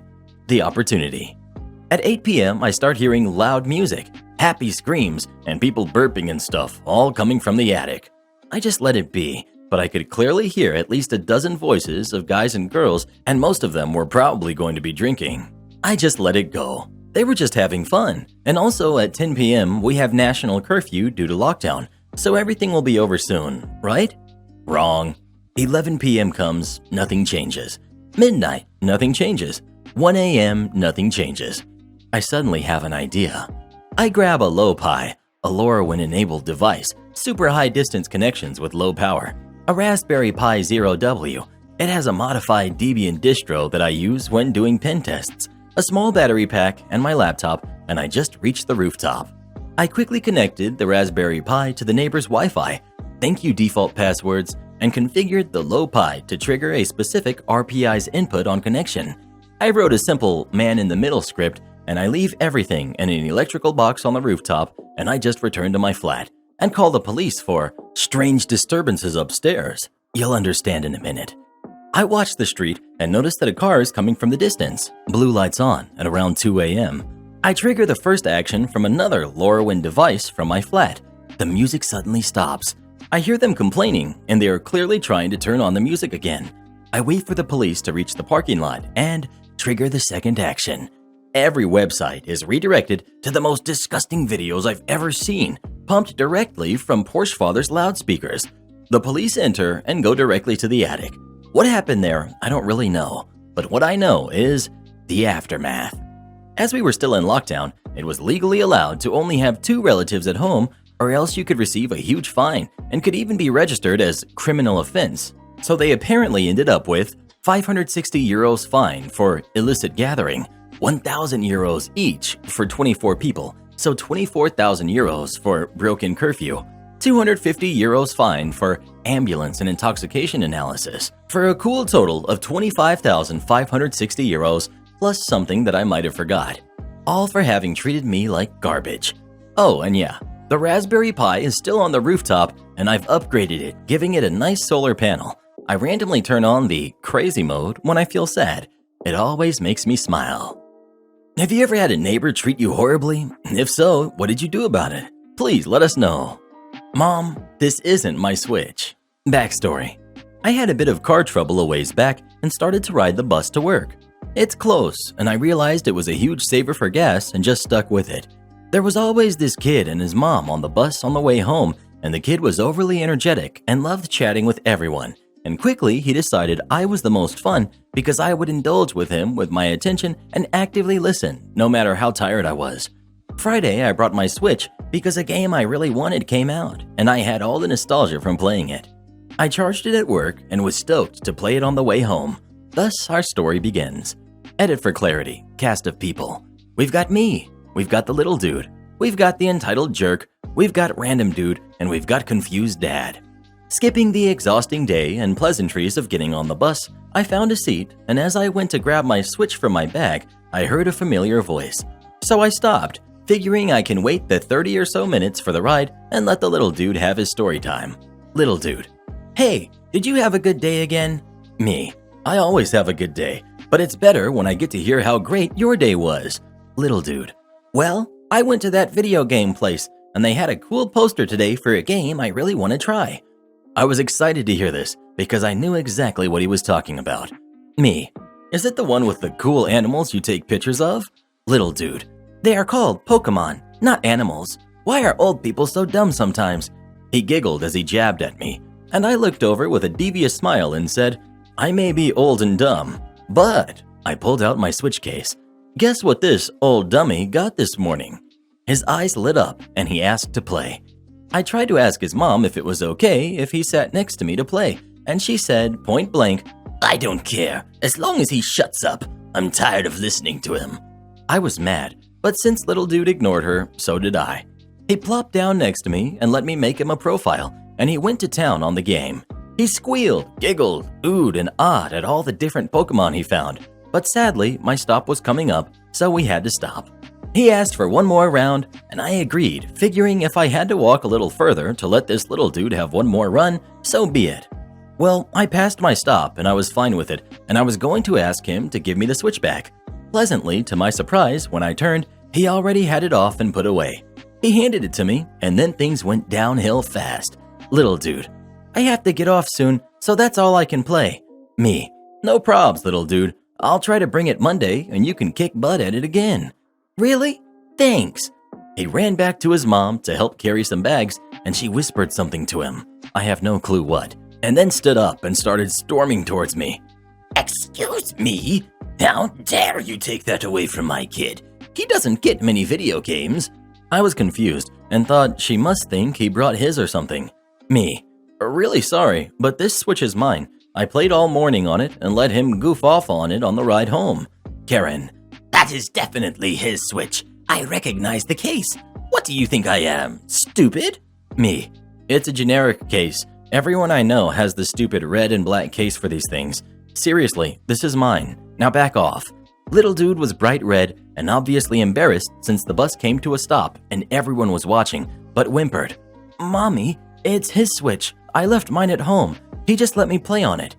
Entitled mom. Shush, I'm handling this. Me.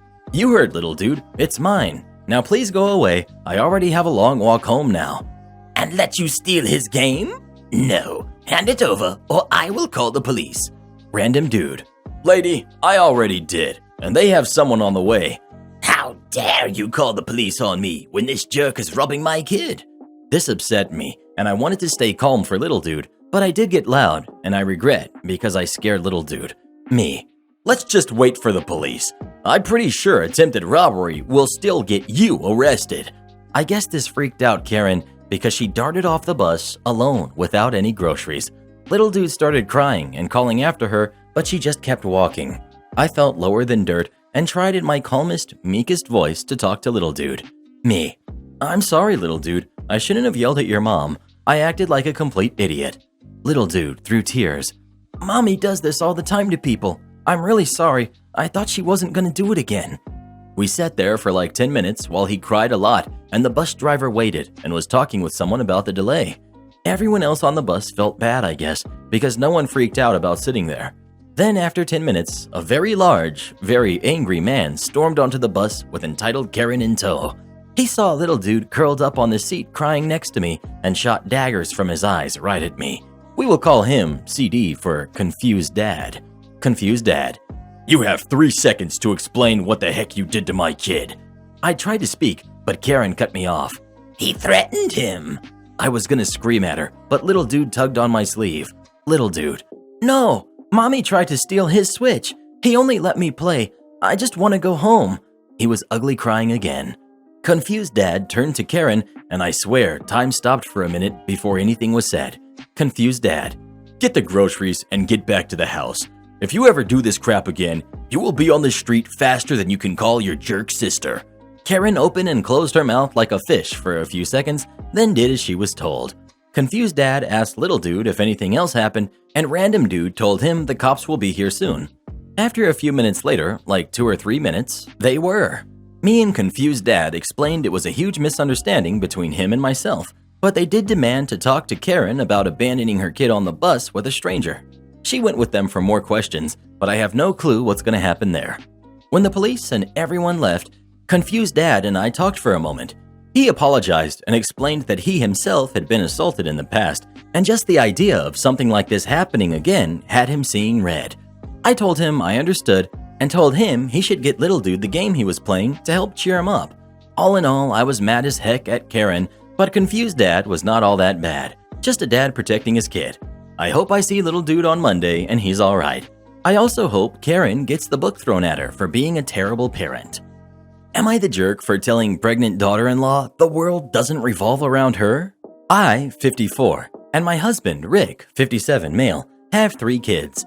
The oldest, Kurt, 29 male, is married to Becky, 28 female. She's normally a good daughter-in-law, and I try to be a good mother-in-law. We've had a pretty good relationship through the years. Issues have only popped up in the last few months since they are now expecting a baby in November. It is relevant to this situation that Kurt is technically my stepson, but I am the only mother he has known. Becky is becoming increasingly difficult. She expects everyone to bend to her will because she is pregnant, or because she's the mother of our grandchild.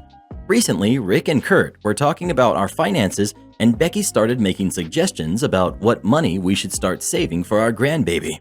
That same day, I served lunch. I made chicken for Becky because she isn't eating cold cuts. She made a few comments about the cold cuts that she didn't have to eat. She also made a few comments about the wine we served. She does not want Kurt drinking while she is pregnant, but he didn't agree to this. My husband and I have a second home that we just redid, knocked down the original. The new home has 3 floors. First is the bedrooms and hangout space. Second is middle living and master. Third is bedrooms. This has been in the works for years, so our kids are very excited to all go this summer.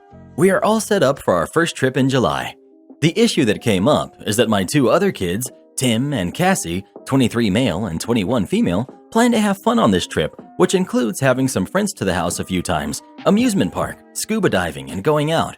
When Becky and Kurt were over last weekend, Tim and Cassie were talking about their plans, and Becky got upset, saying that because she is pregnant, this trip shouldn't be all about drinking.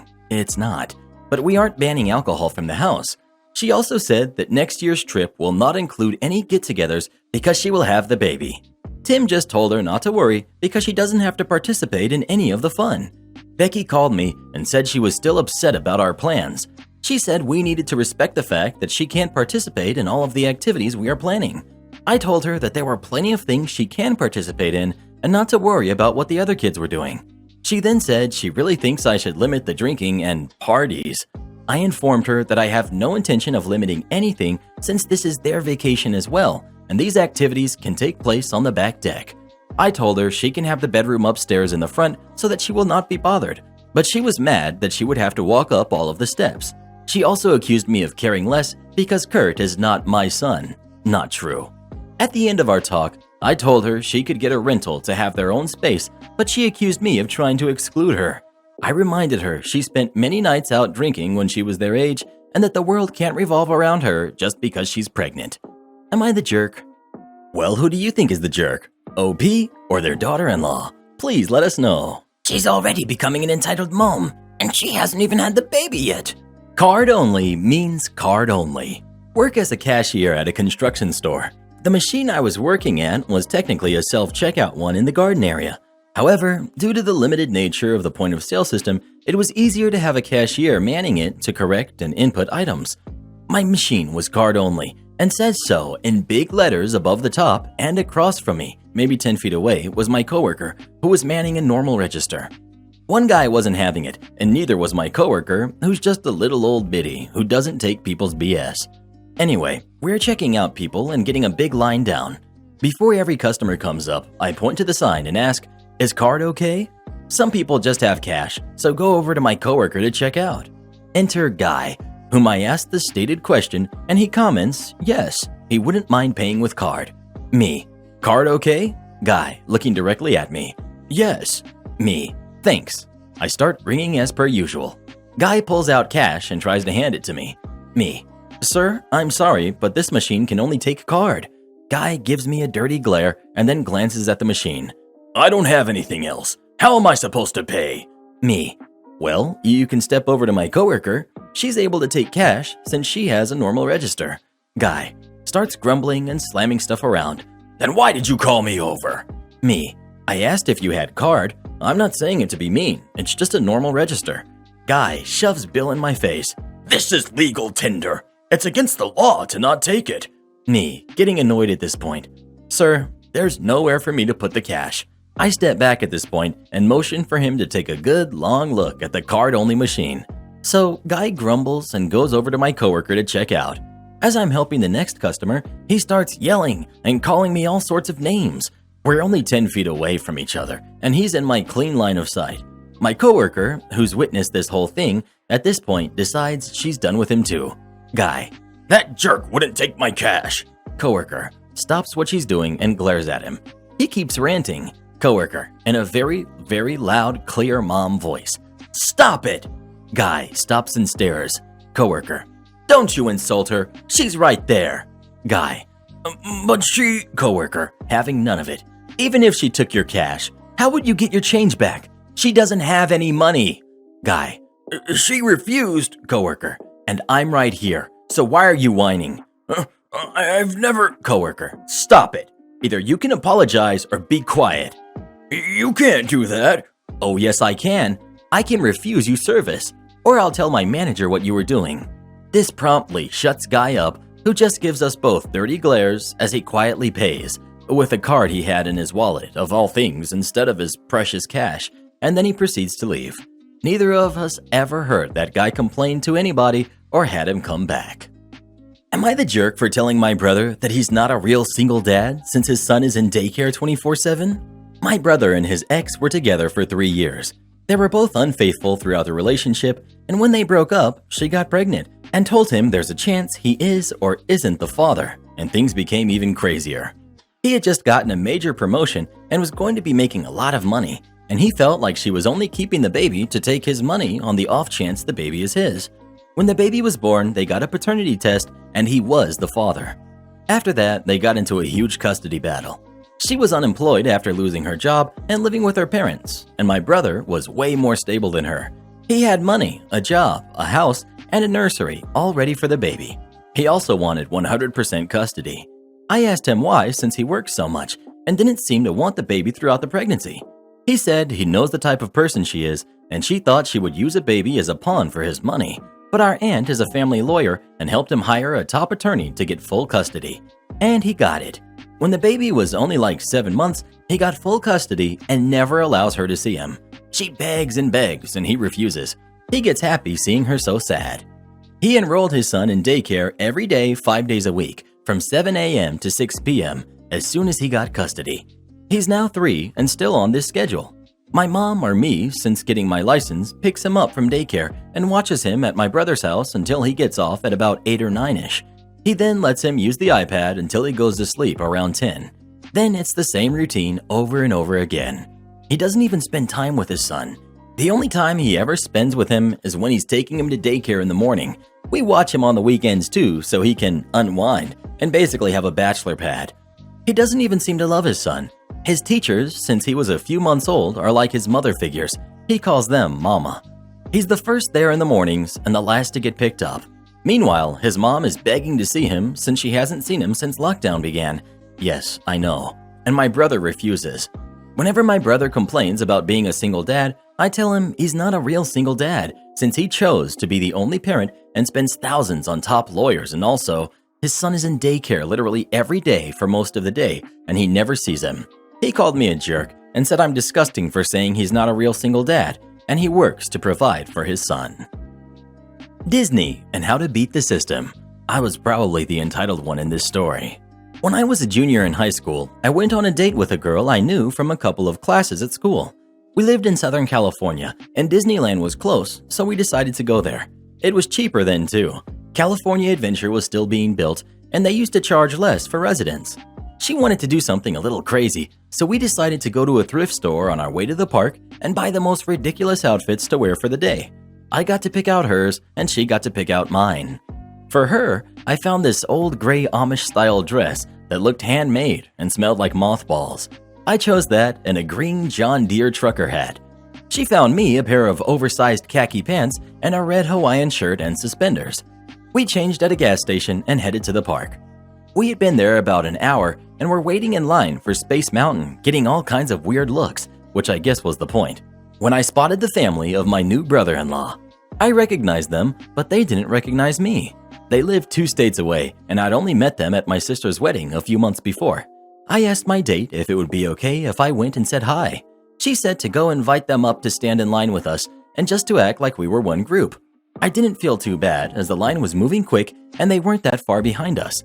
I said I'd be right back, and at first, I tried to snake back through the line to get to them, but I got frustrated and just started undoing the ropes, separating the line and redoing them behind me. It was much quicker.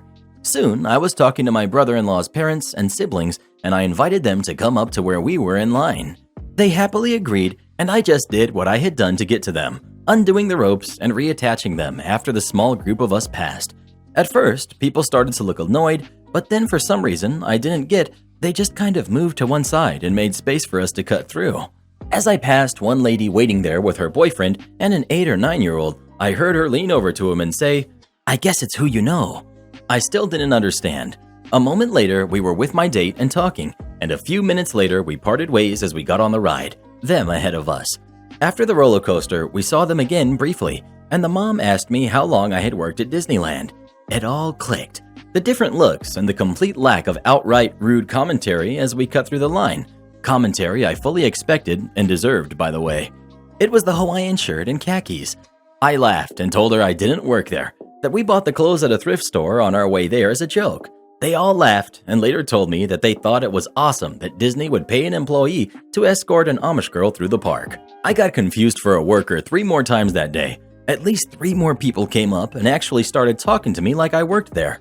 One was a park employee and asked me where my name tag was and why I was so far out of my area. After I explained I was a guest, she was super nice and told me that the shirt was one that was used as a uniform for an area over by the jungle ride. I told her we found it at a random thrift store and she looked surprised because all of the uniforms are park property and I guess they aren't supposed to leave the park. The rest of the day, people stepped out of our way when we were walking anywhere and kind of just let us by. Not typical or expected. It was the nicest day I ever spent at Disney. That was the only date we ever went on, but we're still friends to this day. Am I the jerk for reporting my neighbors? I, 26, female, have been living in the same apartment complex for about 5 years now. In the 5 years I've lived here, I haven't had any issues with any of the neighbors until recently. A year ago, a new couple moved in. Things started off rocky because they chose to move in at 12 a.m. on a weekday. Everyone in the apartment asked them to be quieter as they moved, but throughout the week, they were super loud. More time passed and the noise didn't stop. The guy stomps around and the woman is constantly slamming drawers and screaming. They run the laundry past 2 a.m. Eventually, I asked them to be quieter. The apartment's quiet hours are from 10 p.m. to 8 a.m. I get laundry goes a little long, but 2 a.m.? I also asked that they be more courteous about their pets. It wasn't fair that neighbors had to listen to their dogs howl and cats scream well past 1 a.m. The guy immediately became defensive and said they're animals and can't help it. He works early and has to have his uniform clean. He went on about how he was a veteran and needed his animals. I told him because they were so loud, I knew that they were home around 6 p.m. If they run the laundry around then, they could easily do 2 loads that would finish around 11. I also told him I get that pets help him, but he could train them to be better behaved. I also get up early, so having his pets act up and his laundry going past 12 was very disruptive. Suffice to say, we don't get along. Recently, there's been this loud sound, like an old engine or a generator. It starts around 11 and goes through the night. I slept in the living room for a while and figured it would stop soon. I was wrong. I went up to ask them about the sound, but the woman smirked and called her partner over. He told me he purchased an AC and would not be turning it off. I said that was fine, but maybe he could move it or place something under it to muffle it. He slammed the door in my face, so I reported it to the property manager. Apparently, this was the 5th complaint they had since moving in, so they were fined $500. Since then, they made a point to tell me that I've put them under insane financial strain. I feel bad, but I tried to talk to them. Should I feel bad? Am I the jerk? Karen demands I change her tires. This isn't an auto shop. So yesterday, I was told by my dad to stop by his work and change my tires from winter to summer ones. I arrived just when they were having lunch, so maybe that's why things had to come to this point that they came to. I loaded the tires and tools on a cart and moved it closer to my car. Around 5 minutes in, a car that I've never seen arrives, and it looked really strange because it was the typical family BMW SUV with a lady coming out of it, and parking spaces for customers are in the front of my dad's work, not behind it. So I'm looking at her, wondering what she's going to do. She came close enough to me she could hear my car radio blasting, so she gestured to lower the volume. So that's exactly what I did. The conversation went like this. Me, can I help you? Karen, yes. When can I come and pick my car up? Me, not knowing she thinks I'm an auto shop. I don't know, whenever you want, I guess. Oh, that's awesome. I'm gonna go to Tesco and buy some stuff. I will be back in 15 minutes. She then proceeds to leave the keys on my cart and walks off. By now, I'm kinda confused. What did she want from me? I assumed she wanted me to look after her car because it's quite common that other people bump with their doors into your car and just leave. So I didn't take that as a problem since it was parked a few meters from me. After maybe 30 minutes, she comes back with 2 bags. Karen, are the tires changed? Me, what tires? Tires on my car, of course. Have you changed them already? For clarification, I can get easily upset if people talk to me like I'm some slave of theirs, but it takes a lot more to make me lose it. Me, why the heck would I change your tires? Karen, because you already pulled out the tires from your shop, and you have the tools out too, so that means you're open for business. Now I realize what's going on. Me, do I look like I'm an auto shop? Now Karen made a big mistake. Karen, are you deaf or what, you moron? You have tools and tires out on a cart, so change my tires. This is the point where I snapped. Me, who do you think you are, and who do you think you're talking to? You better get out of here before I teach you a lesson. Karen, how dare you speak to me like that? You're lucky my husband isn't with me. Now get changing my tires before I slap you. Now my dad is coming out from the back door because he hears the screaming. Dad, what's going on here? Karen, your employee is refusing to change my tires and is being very rude and disrespectful to me. Dad, he's not our employee and we don't change tires. What are you doing back here anyway? Karen, I'm here to get my tires changed because my stupid husband doesn't know how to. Dad, we are not an auto shop, so shut your mouth and leave our parking yard. Karen, So, you are rude, disrespectful, and confusing me instead of telling me that you're not an auto shop? At this point, I see her getting ready to slap me, so I did the most simple and probably the best thing I could do. I just raised my hand so that when she was already in the motion, she hit the pipe that I was holding. After that, she screamed and ran to her car and just drove off. When my dad asked what the heck was that, I just answered, some idiot from the city, and we had a good laugh about it. Karen mistakes my dad for a mariachi band member. This story was told to me by my dad, so this is all secondhand and some details may be missing. Background: my dad is Hispanic. He has dark skin, brown eyes, and a mustache. He also takes pride in his appearance, and he looks like a refined cowboy when he dresses up. Straw hat, neatly pressed button-up shirt, black jeans, and spit-shined boots. He's very social, and his work is his second family. So if there is a party, a convention, or any kind of get-together, he will be there. Story time. Before lockdown, my dad and his coworkers had checked into their hotel and had decided to go to the lobby that had a taco bar set up for the guests. It had discounted margaritas, a live mariachi band for entertainment, and unlimited food. So it was perfect for my dad and his buddies to have dinner and relax after a long day. This was an informal gathering, so my dad was wearing his cowboy getup, and everyone who knew him knew who he was. He was milling around, making his rounds and making sure to shake hands and talk to everyone there. At one point, he went in line to the taco bar to have his dinner, and how he put it, a snooty woman who called herself the manager tapped him on the shoulder and started pestering him. We've got Karen and we've got my dad. Karen: Excuse me, sir. This bar is only for the guests. Dad: I am a guest. Karen: Let me see your pass. This bar is for guests only, not the band members. And this is where my dad started getting mad. Dad: Why should I show you my key pass? Why won't you look at my friends' key passes? He pointed to his other fair-skinned friends and called them out. Why are you picking out me in line and not the others? One other thing everyone knows about my dad is that he will be nice only once. Then he will get in your face if you keep pushing him. My dad tried to be polite at first, but once that stubborn Karen manager would not let it go, my dad decided to escalate the situation. Once he did not back down from this woman, she was the one who tried to apologize, but then my dad said the magic words. I want to speak to your supervisor. I want to talk to him about your conduct.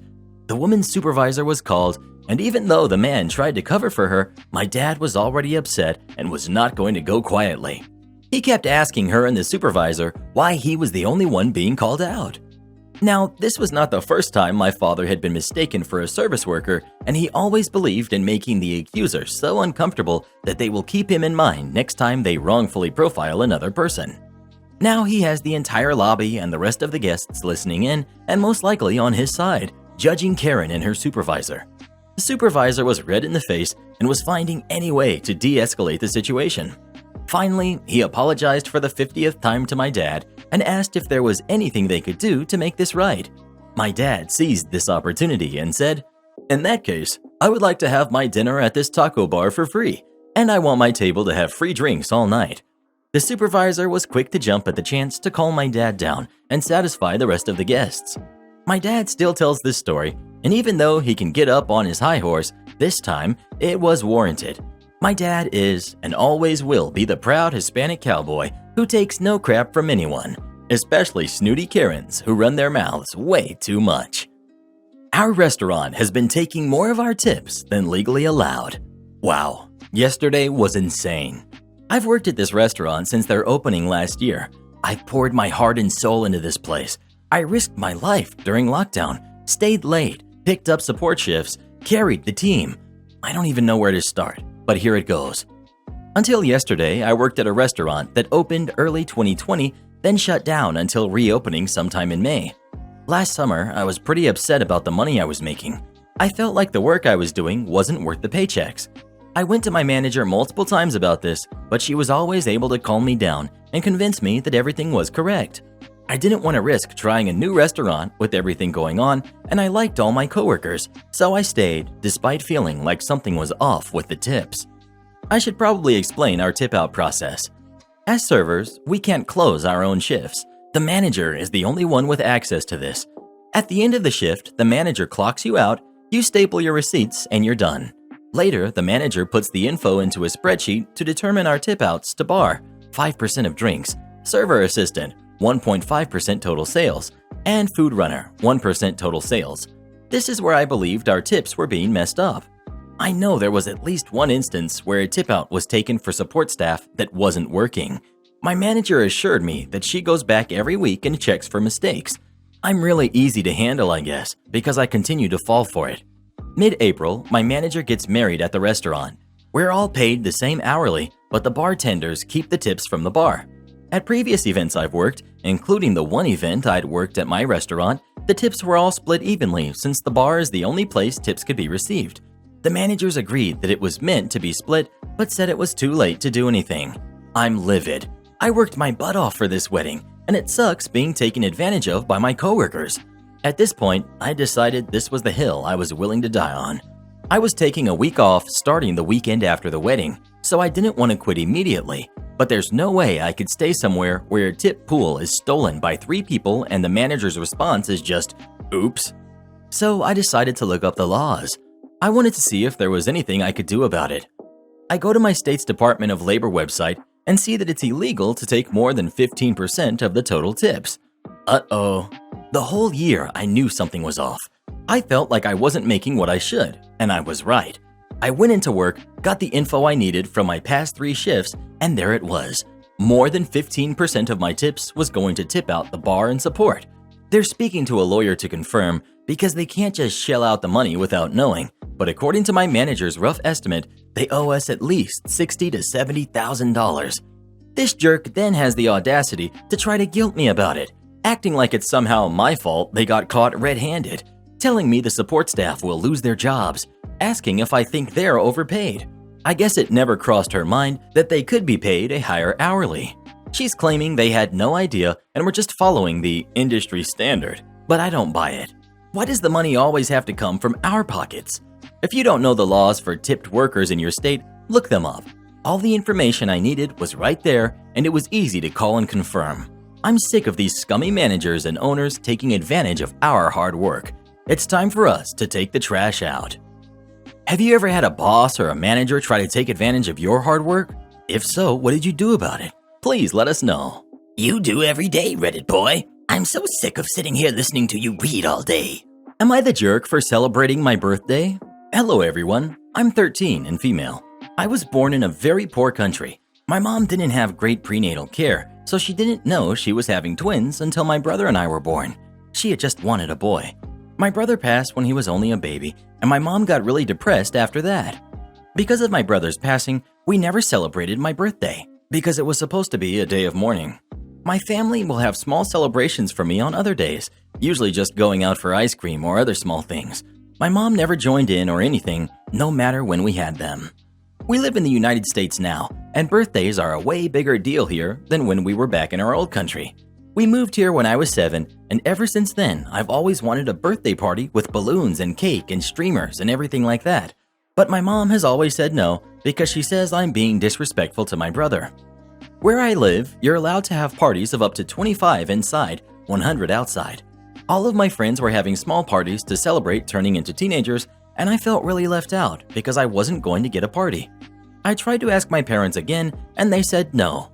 My mom said no, and that I was disrespectful for asking, and my dad told me to listen to my mom. I know that it's not right to be dishonest, but I just really wanted to experience that feeling of having a whole party just for you. So I saved up all of my money from the weekend job that I have, and I bought a cake and decorations and invitations. My friend's family owns a restaurant, and they agreed to let me use the back room. On my birthday, I spent the morning grieving with my parents, and then told them I had to go to a friend's house for a school project. I had my birthday party, and it was the most amazing time I had ever had in my life. 20 of my friends came, and they all got me gifts and sang to me. There was music and dancing, and it was amazing. My parents found out though, because one of my friend's parents mentioned to my mom when she saw her at the supermarket the next day what a great time my friend had during my party. My mom came home and freaked out. She called me disrespectful, disgraceful, and basically said that she wished my brother had made it instead of me. I'm not allowed to hang out with my friends or go on any electronics except for schoolwork. I can use the family computer in the living room so she can see what I'm doing. I'm writing this on a computer in the school's library. I don't think my mom would be as mad if I had the party another day and not on my actual birthday, and that's the only thing I feel really bad about. I could have had it the day after my birthday instead of the day of and spent the day with my family. I just hate spending every single birthday sitting in the dark and not talking or eating while we mourn my brother. I just wanted 1 year to celebrate. Am I the jerk? Well, who do you think is the jerk? OP or her mom? Please let us know. Definitely the mom. My heart really goes out to OP, and I'm glad she got to have a great birthday. My husband is a member. When I got to work on Sunday, my manager told me that inventory was shut off because housekeeping needed to catch up from the weekend. We are crazy short-staffed. I was working alone, but Sundays are usually slow, so it was okay. All shift I had people walking in or calling trying to book a room, and I had to tell them all that we had no rooms available. One lady called a few times and was not having it. First phone call. Me. Thank you for calling our hotel. This is OP. How can I help you? Lady. Hey, do you have availability for tonight? Me. Unfortunately, we do not have any more rooms to sell tonight. Unbelievable. She hangs up. Second phone call, 45 minutes later. Me. Intro. Lady. Hi, my husband is a member. Can I make a reservation for tonight? Me. I'm really sorry, but due to staffing issues, we had to close our inventory for the night, so I have no rooms available.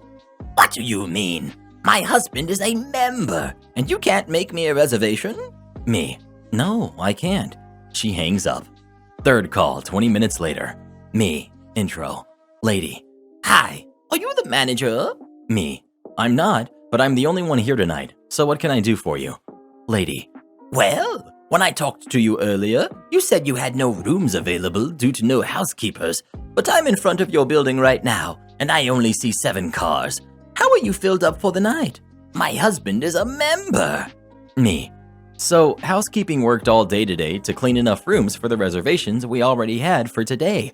So, unfortunately, I have no other clean rooms. Lady. This is ridiculous. You should have extra rooms available for your members.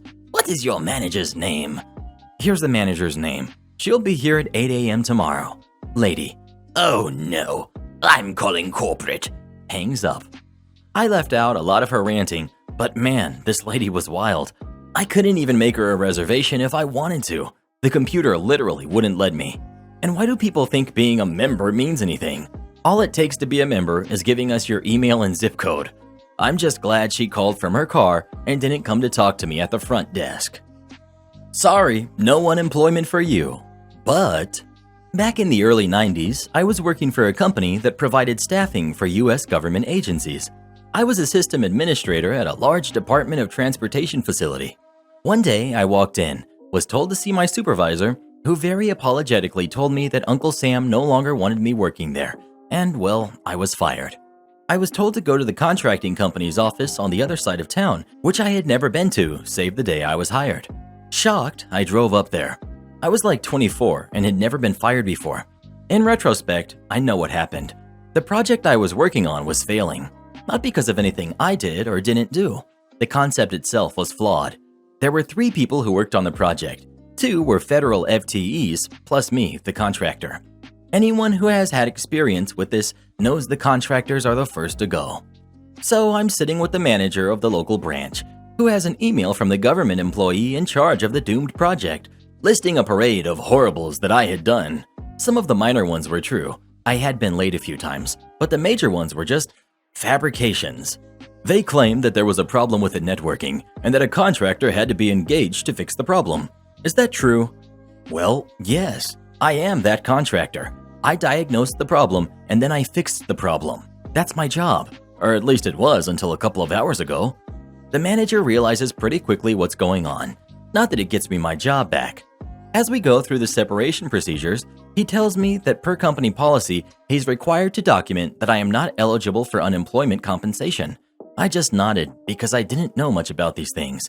He says I'm getting a 2-week notice and that for the next 2 weeks, I am to show up to his office. He offered the use of office equipment to print resumes, apply for other jobs, and the like. So after a couple of days, he says he's set up an interview for me at another project at the same facility. Sure. I went down there, sat with the project manager. Interview lasted less than 5 minutes. So, we're a COBOL shop here. What's your experience with COBOL? None whatsoever. So we both realized it was a bad fit. I went back to the office, confused as heck. The site manager knew I didn't have COBOL experience. Why did he send me there? I found out a few weeks later I had applied for unemployment compensation anyway, upon the urging of my friend who said that policy sounded really sketchy. I had an interview at the unemployment office and they looked over the paperwork, noticed the form that said ineligible, and the lady explained that I could contest that. I said sure. She asks me if I've been applying for work. I said yes. She asked if I've had any interviews. I told her about the one I had. Her eyes widened and she smiled. If they interviewed you for another position, that means you were not terminated for cause. You were let go because of lack of work. That's a layoff. She then marks on the paper that I am eligible for unemployment compensation. I ask if I still need to contest their finding. No, they can contest my determination, but given that they actively tried to keep you employed after these events, it's not gonna fly. He did you a big favor by sending you on that interview. Am I the jerk for telling my sister that it's her fault she wasted money on a wedding few people are planning to attend? The important thing to know about our family is that it has a decent chunk of elderly people and a lot of families. My sister and I are in a group of about 5 within our age range. Most of our relatives are about 10 to 15 years older or younger. In other words, everybody else is already an established, red, non-partying adult, or they're still kids. My sister is a party girl, and it was clear from the start of planning that she was more concerned with making her friends comfortable than our family, which caused issues. She chose a venue 4 hours from home, but which is closer to them, and which allows alcohol to be served without the expensive insurance the venues at home are required to mandate. So now, people are going to have to spend at least one night in a hotel on top of everything else. That really isn't likely, and that's before you get into the fact that my sister decided to make the wedding no kids, and that the invitation read, cocktail reception to follow. Okay, so you want us to rent at least 1, if not 2 hotel rooms, pay for overnight childcare? I don't even think that's a thing here. Go to a ceremony, and then you're not even going to feed us? No way. My sister and her fiancé invited 150 people to their wedding. So far, 107 have RSVP'd with a no. My sister went on an epic Facebook rant earlier, then called me to complain. Apparently, they've already signed contracts with the vendors and paid non-refundable deposits covering half of the amount of people my sister and future brother-in-law thought were attending, instead of waiting until after the RSVPs were returned. After about the 3rd or 4th hour on the phone of trying to calm her down, I finally couldn't stop myself from asking her what she really expected to happen. Did she really expect our 97-year-old great-grandpa to travel that far, then spend the night at a reception without food? Did she really expect our cousins with the quadruplets to pay a babysitter to watch them for a better part of 2 days? She's hysterical and made another Facebook rant. She posted about being the black sheep and how nobody ever supports her, and how even I, in her words, my own baby sister, abandoned her when it came to the biggest day of her life. I was feeling fine about what I said before, but that post is weighing on me a bit. I don't know. Am I the jerk? Edit, because I was unclear. I understand paying a deposit on the venue before sending out the wedding invitations. The issue is that they apparently already paid a non-refundable deposit to the caterer and bartender, etc., for half of who they thought were attending. Second edit. I'm getting a lot of people telling me that it's apparently normal to pay a portion for the vendors, including catering, bartender, etc. That's fine. The issue still remains that my sister is upset about having paid a deposit for people who aren't going to the wedding. Third edit.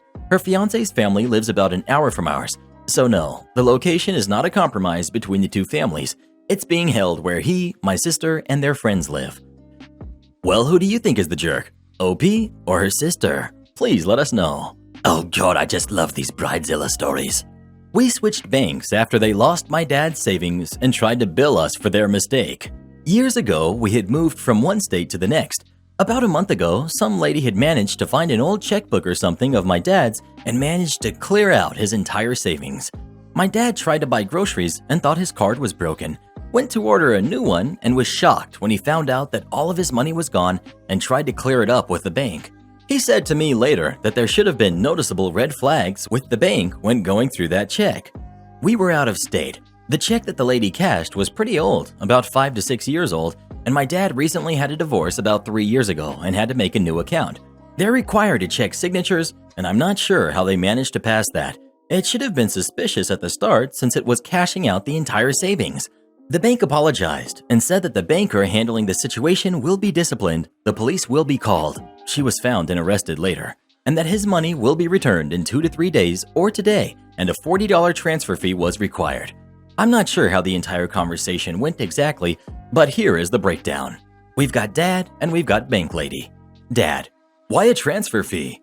Bank Lady: That's for our policy, sir. Dad: I'm not paying for something you guys messed up on. I literally have no money, let alone cash. Bank Lady: I'm sorry if we aren't up to your expectations at this time. Dad: can you please talk to management and see if they can get it in by tomorrow? Hang on. My dad was put on hold for 30 minutes until he was put on the phone with a manager who wasn't much help. Dad, trying to still be nice at this point: can you at least put in the money tomorrow? Manager: I mean, I can try, but that would still be $40. Dad: no. Manager: then you have to wait 4 days. Dad: I'm not paying for some idiot's mistake. Manager: if you don't like our service, then you're welcome to go somewhere else. Cue malicious compliance. My dad hung up and called me over to help him drive to another bank. He didn't tell me what he was doing after he made an account. When his funds were back, he transferred the money to his new account. Written up for not following work schedule. I complied to the fullest. Cast: we've got me, Cook 1, Bob, Cook 2, Mia, the supervisor. Boss names changed for privacy. Our workplace follows a bi-weekly work schedule. I am one of 3 cooks that work. I usually work 4 to 5 days a week, interchanging Friday and Saturday 11-hour closing shift and Tuesday and Thursday 6-hour closing with Bob. As Friday and Saturday are the most busiest and we close at 11 p.m. instead of 10 p.m. as most days. With agreement from our boss, we would switch every schedule. This schedule would be sent in text and a physical copy at work. Bob was scheduled to work this time as I gave notice a month ahead for those days off. Bob likes to copy and paste schedules, messes up by posting the physical copy stating I'm supposed to work and text copy as my days off. First week of Mia following the physical copy. She calls me that day that I'm 30 minutes late, asking where I am. Confused, I explain the situation that I have my day off and I can't come in. She interjects, saying I was scheduled to work and that I'll be getting a warning for no-show.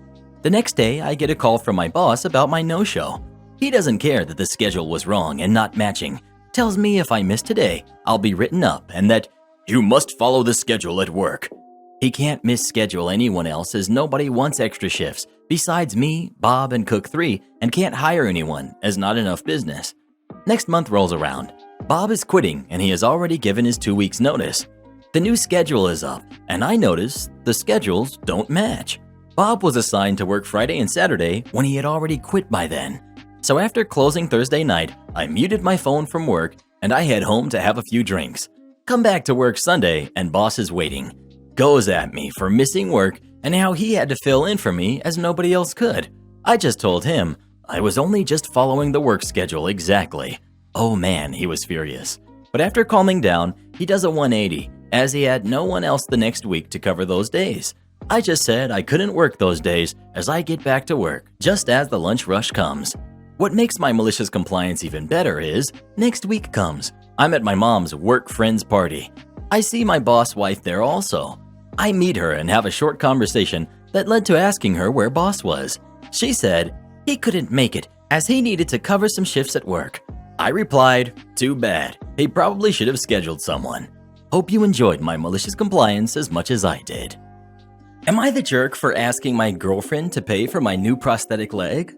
I, male 24, was in an accident around 2 years ago that resulted in losing my left leg. I thought that would be the end of my active lifestyle. I loved all kinds of sports as a kid and still do.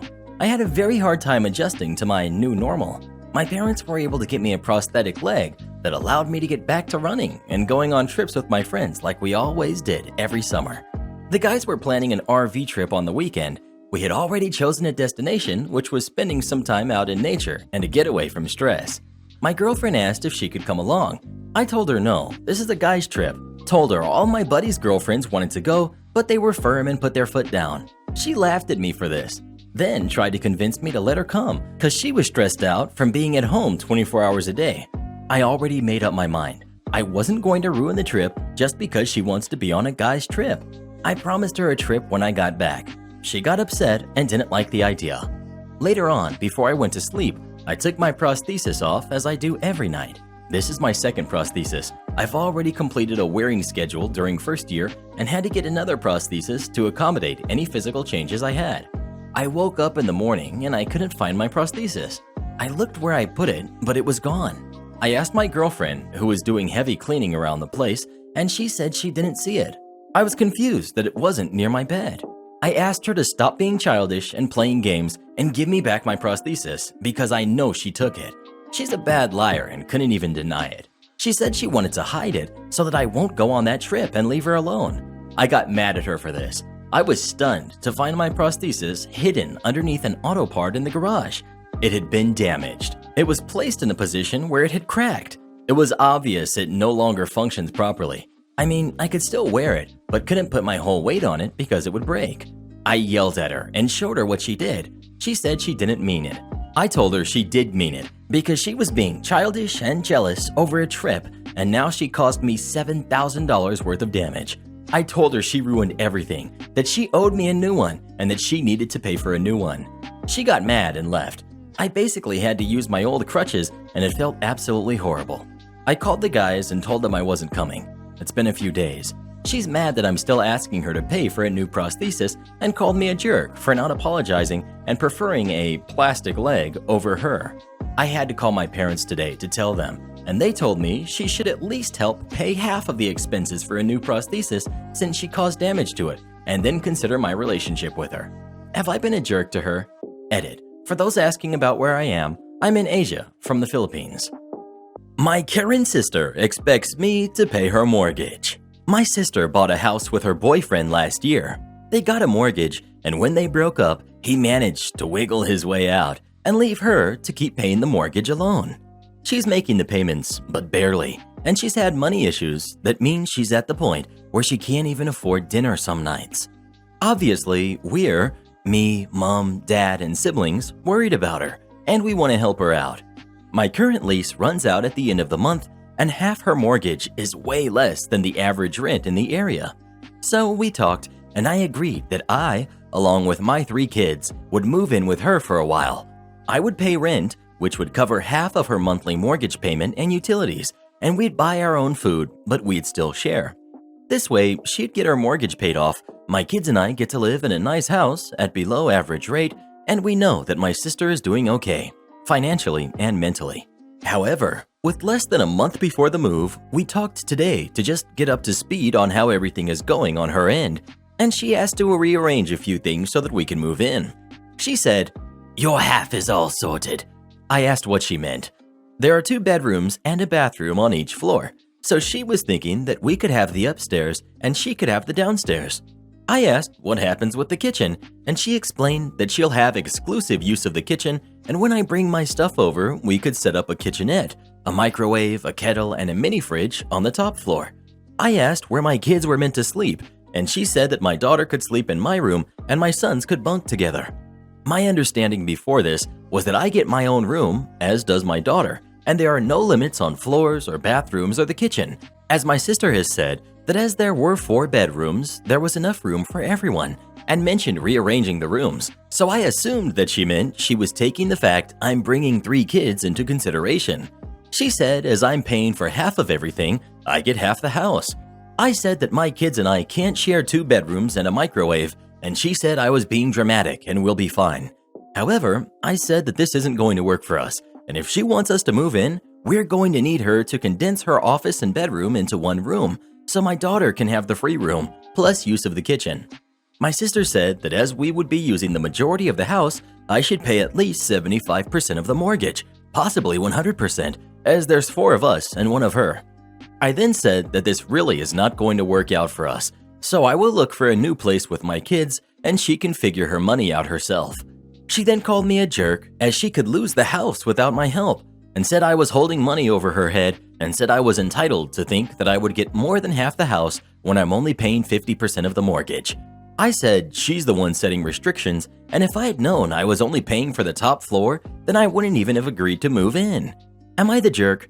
Info. My sons are 11 and 13. My daughter is 5. My sister said if I paid 75% of the mortgage, I could either have a third room or kitchen access, and 100% gets me 3 rooms and kitchen access, which is the point that I said this would not work out. Well, who do you agree with, OP or her sister? Please let us know. Why does she want to keep this big house anyways? It's just one person. Karen called the cops on me at Tim Hortons. For some context, I live in a predominantly Catholic city where most people attend church on a regular basis. I, however, was not raised Catholic or religious really, so I kind of stand out a little bit from most people. This all happened about 2 years ago when I was still in high school. My high school was just down the road from a Tim Hortons, and across the road from that is a pretty large church, only one in the neighborhood, I think. On Sunday, I decided to grab a coffee on my way to pick up a textbook for one of my classes. It was about 12, so church had just ended and there was a decently long line for the Tims. I had been waiting in line for about 5 minutes when a woman walked up to me and started talking to me. It was a pretty normal conversation, but then she asked why she hadn't seen me that morning. I was confused since I had literally never spoken to this woman before. She told me that this Tim's belonged to the church, which it didn't actually. I casually explained that I did not attend the church she was talking about. She gave me a confused stare and muttered an "Oh" before walking away. Skip forward to Tuesday. I was once again at that Tim's getting some lunch when the same lady walks up to me and starts to berate me for being at that Tim's. I thought I told you that this Tim's is for the church only. Yeah, but it's just a Tim's. Anyone can come in here if they want to. No, this Tim's is not for anyone who doesn't attend the church. But the next Tim's is like 5 kilometers away. She continues to just yell at me in front of everyone in the Tim's. I was actually just going to leave to get a lunch from my school. Then she dropped the Karen bomb. If you do not leave the Tim's right now, I'm going to call the police. I decided at that moment to stand still and let her call the cops. About 10 minutes later, 2 officers show up. The Karen tells them that I am disrespecting her, disrespecting God, and disrespecting the church. I tell them that I'm just a hungry teenager trying to get my lunch, but the cops take her side and call both of my parents and my school. My super awesome vice principal shows up and demands to know why he got a call from the police about one of his students. The officers tell him what's happening. My vice principal asks me if it's true, and I tell him that I was just trying to get some lunch. My vice principal asks the officers what laws have I broken, and they responded with some BS about harassment or something like that. My parents are called in, and my mom tells the cops to buzz off and that I didn't do anything wrong. But Karen keeps insisting that I had been harassing her. Then one of the employees chirps in and starts to vouch for me. Essentially, the cops leave, and so do my parents. I get my lunch, and my VP walks me back to school. I never ran into that lady after that, but I made sure to get lunch from that Tim's as often as I could. Speaking of Tim Hortons, where's your favorite place to get burgers from? Please let us know. I'm not the lab tech, but you have given me a urine sample before. I work as a dentist in a really small rural town about an hour outside of our mid-sized city of about 250,000 people. Because I'm one of the only dentists in town, and because I'm the only one that will do more complicated extractions and root canals, I dress in surgical scrubs every day. I got tired of laundering bloodstains out of my dress shirts and white lab jackets. A few years ago, I was diagnosed with AFib. I visit my cardiologist about every 6 months just to keep him in business. This last time, as I was checking in at his front desk at the hospital for my appointment, I apparently offended the giant lady behind me by having to update my insurance information and address with a nice lady behind the desk.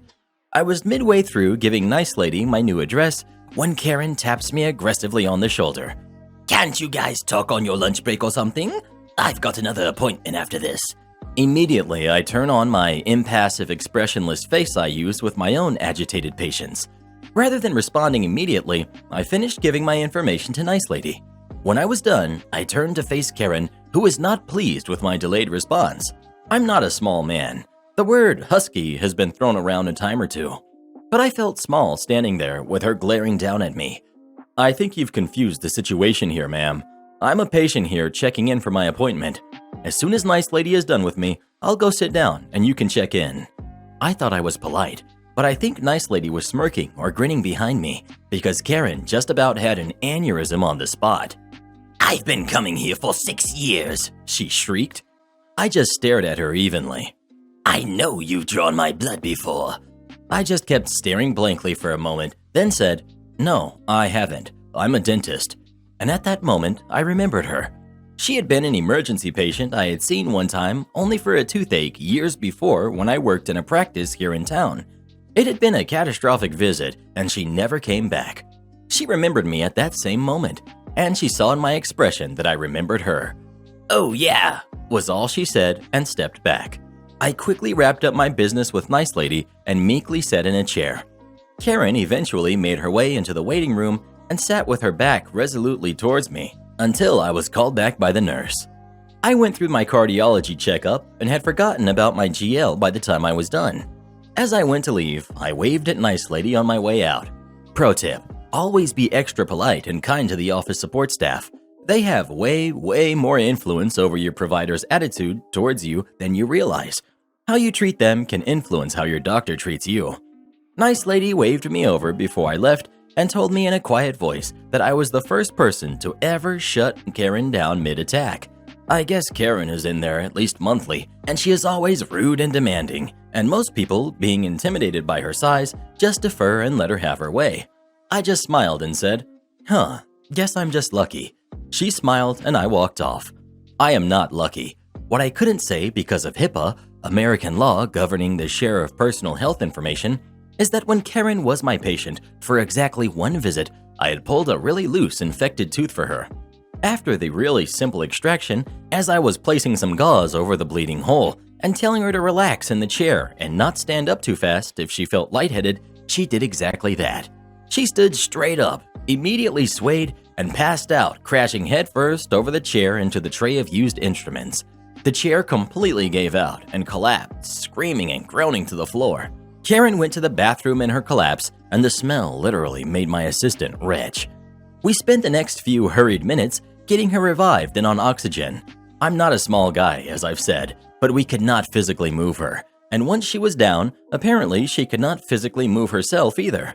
She had to lay there over our twisted chair, breathing on oxygen, yelling and bleeding from her mouth, in a pool of her own waste for a solid 15 minutes, until 6 burly EMS guys could squeeze into our little overcrowded operatory to hoist her up and escort her out to the ambulance. She was not pleased. She apparently recovered and lived to make the lives of other healthcare workers full of interest and entertainment. The chair, however, did not recover. It had to be replaced. I've seen her one other time since then in the far-off distance of Walmart, putting along laboriously on a motorized cart. I guess the moral of the story is that if you are going to aggressively mistake someone as a lazy employee of your doctor, make sure first that he's not someone you already know from an extremely embarrassing prior encounter. Am I the jerk for walking out of a practice after my substitute swim coach told me I couldn't? For some background, I, 15 female, have been swimming competitively for a club team for a little over 7 years, which means I know every coach very well and have been coached by almost all of them at some point. I also work for the swim team and teach swim lessons to the younger kids. This is an official job. I have a work permit and receive consistent pay for teaching these lessons. I teach swim lessons for the team twice a week. The lessons are scheduled to start 10 minutes after my practice gets done. So if I am coaching, I typically get out of practice about 5 to 10 minutes early so I can shower and change. My supervisor likes us to be a few minutes early, and I also like to look presentable at least and be a good role model to the kids. The other day, my current coach, 30-ish male, wasn't able to make our practice, which doesn't happen very often. Instead of canceling practice, another one of my coaches, 50-ish female, took his place. We all knew this coach very well, and I personally had her as a coach for 3.5 years. She had a lot of experience and was constantly going to conventions to learn how to coach her swimmers better. My typical coach is very aware that I leave early on these days, as it has been going on for several weeks. When I saw we had the other coach for the day, I immediately went up to her and told her I would be getting out early. She replied by saying 10 minutes was plenty of time. I tried to explain that the job started in 10 minutes and I needed to be there early, but she insisted that 10 minutes was enough. At this point in my life, saving up for a car, I prioritized my job over athletics and decided I would be leaving when I needed to, no matter what she said. About 10 minutes early, I got out of the pool and put my equipment away. The substitute coach stopped me and told me to get back in the pool and finish my current set, which would be ending in a few minutes after practice should end, actually. I repeated myself, telling her that I had to leave to get ready for work, but she told me again to put my cap back on. I then proceeded to tell her how I admired her as a coach. She was always learning new coaching techniques, and she had so much experience and knowledge, but I needed to leave. I calmly stated that my job isn't optional, and that my supervisor expected me to be there early. Even after all this, she was still upset and told me to get back in the pool.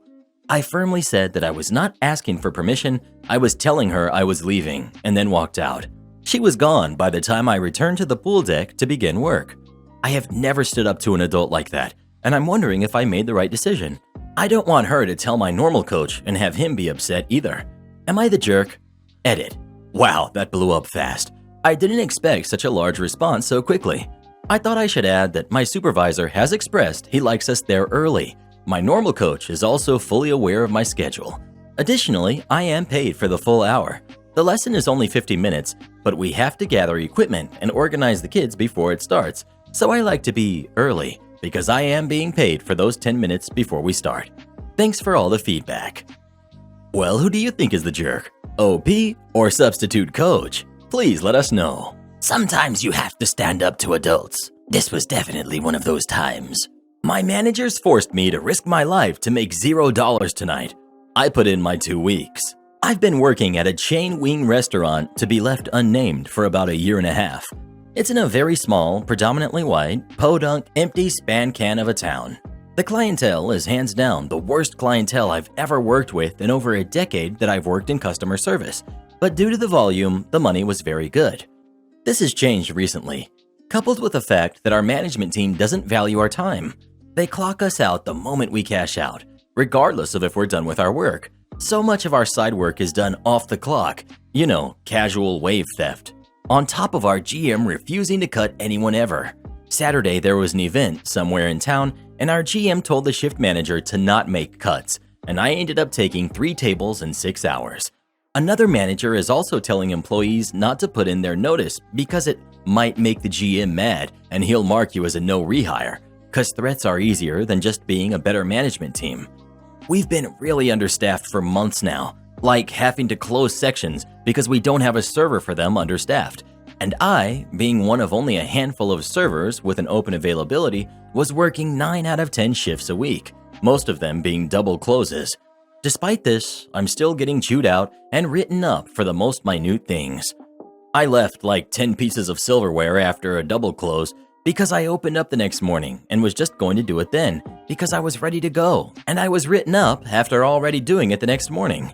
This wouldn't make me as mad as it would have if the managers didn't let other employees get away with being late every day or drunk at work while drinking on the job, but I digress.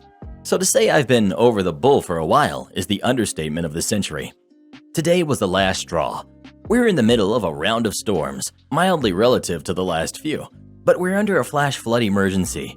My managers made me drive half an hour down the back roads of 3 towns under a flash flood emergency just for me to come in and find out that they have me in our outdoor section. I stayed for 2 hours, took 0 tables, and left with $0. The flippant disregard for my life. When they knew we wouldn't need someone on the outdoor patio, the kicker is they had 2 servers scheduled for this section, and the other server actually wrecked on the way and opted to go back home instead of coming to work, and our manager wrote them up. I just feel like if you're barely surviving at a skeleton crew, you'd be inclined to not be garbage to your employees and maybe pick your battles. You need us a lot more than we need you. Before lockdown, serving jobs were a dime a dozen, and they're now a dozen a dime. I'll have a new job quicker than they can close off a Saturday PM section because they don't have staff. This place is going to be done for if they keep it up, and I'm not going down with them. Edit. A lot of people keep saying I should report them for wage theft or file complaints. To be clear, I have no intention of doing that. It's been a crazy few weeks, but I care about a lot of these people, and I would never risk their job security. And frankly, that's just more effort than I'd be willing to put in anyways. Edit 2. To the people bashing me for not being the wage theft savior to a group of grown adults capable of making their own life decisions, get out of your Marvel Universe fantasy. We're all adults, and no one needs to be saved. Edit 3. Obligatory thanks for the silver. To those continuing on about how awful I am for not reporting them, save it. I know my coworkers well enough to know they'd much rather I didn't stir crap up at their job. And again, it's just not the hill I'm willing to die on. I appreciate all of your totally valid opinions on my personal decision, but it won't change anything. Thanks to those of you who get it.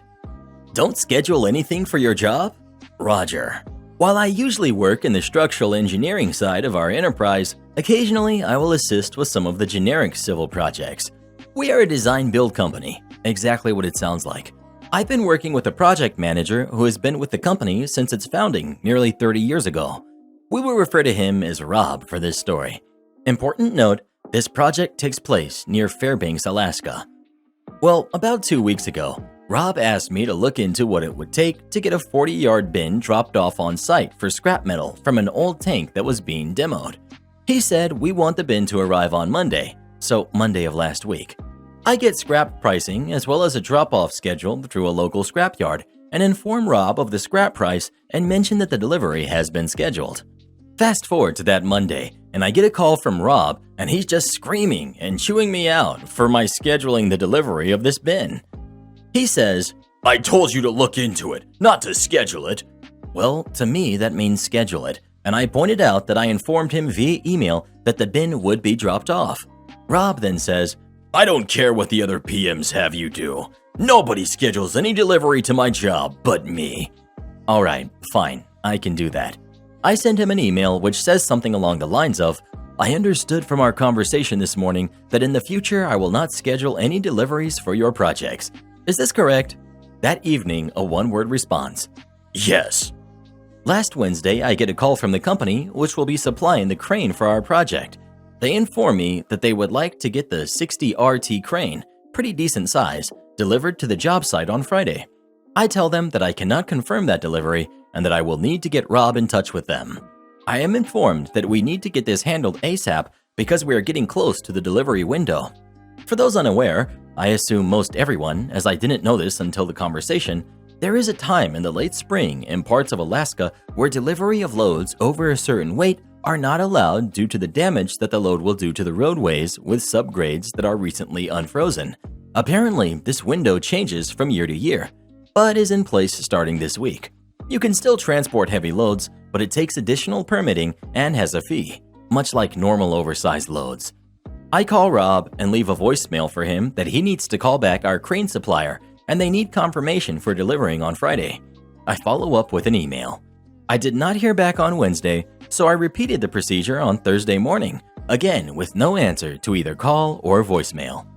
On Thursday night before I head out, I email Rob and CC our vice president who heads all installation projects, telling Rob that the crane supplier needs an answer immediately and that I've been trying to reach Rob since Wednesday to confirm this as I have been informed that I am not to schedule deliveries for your project. Well, that got the ball rolling. Rob calls me in the morning on Friday and tells me to get the crane here today. I call the crane guys and they inform me that there is no way that we can get the crane in that day and that it will have to come in on Monday during the restricted delivery window. I end up transferring the crane supplier to our VP because I'm not about to approve the additional price of this delivery and the VP handles it.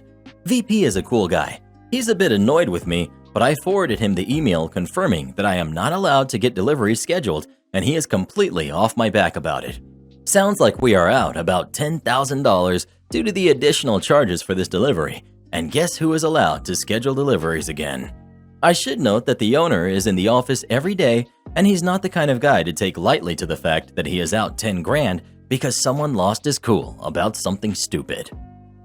Don't put "see resume." I work in government. The other day I was looking around job boards to see if there are any opportunities available.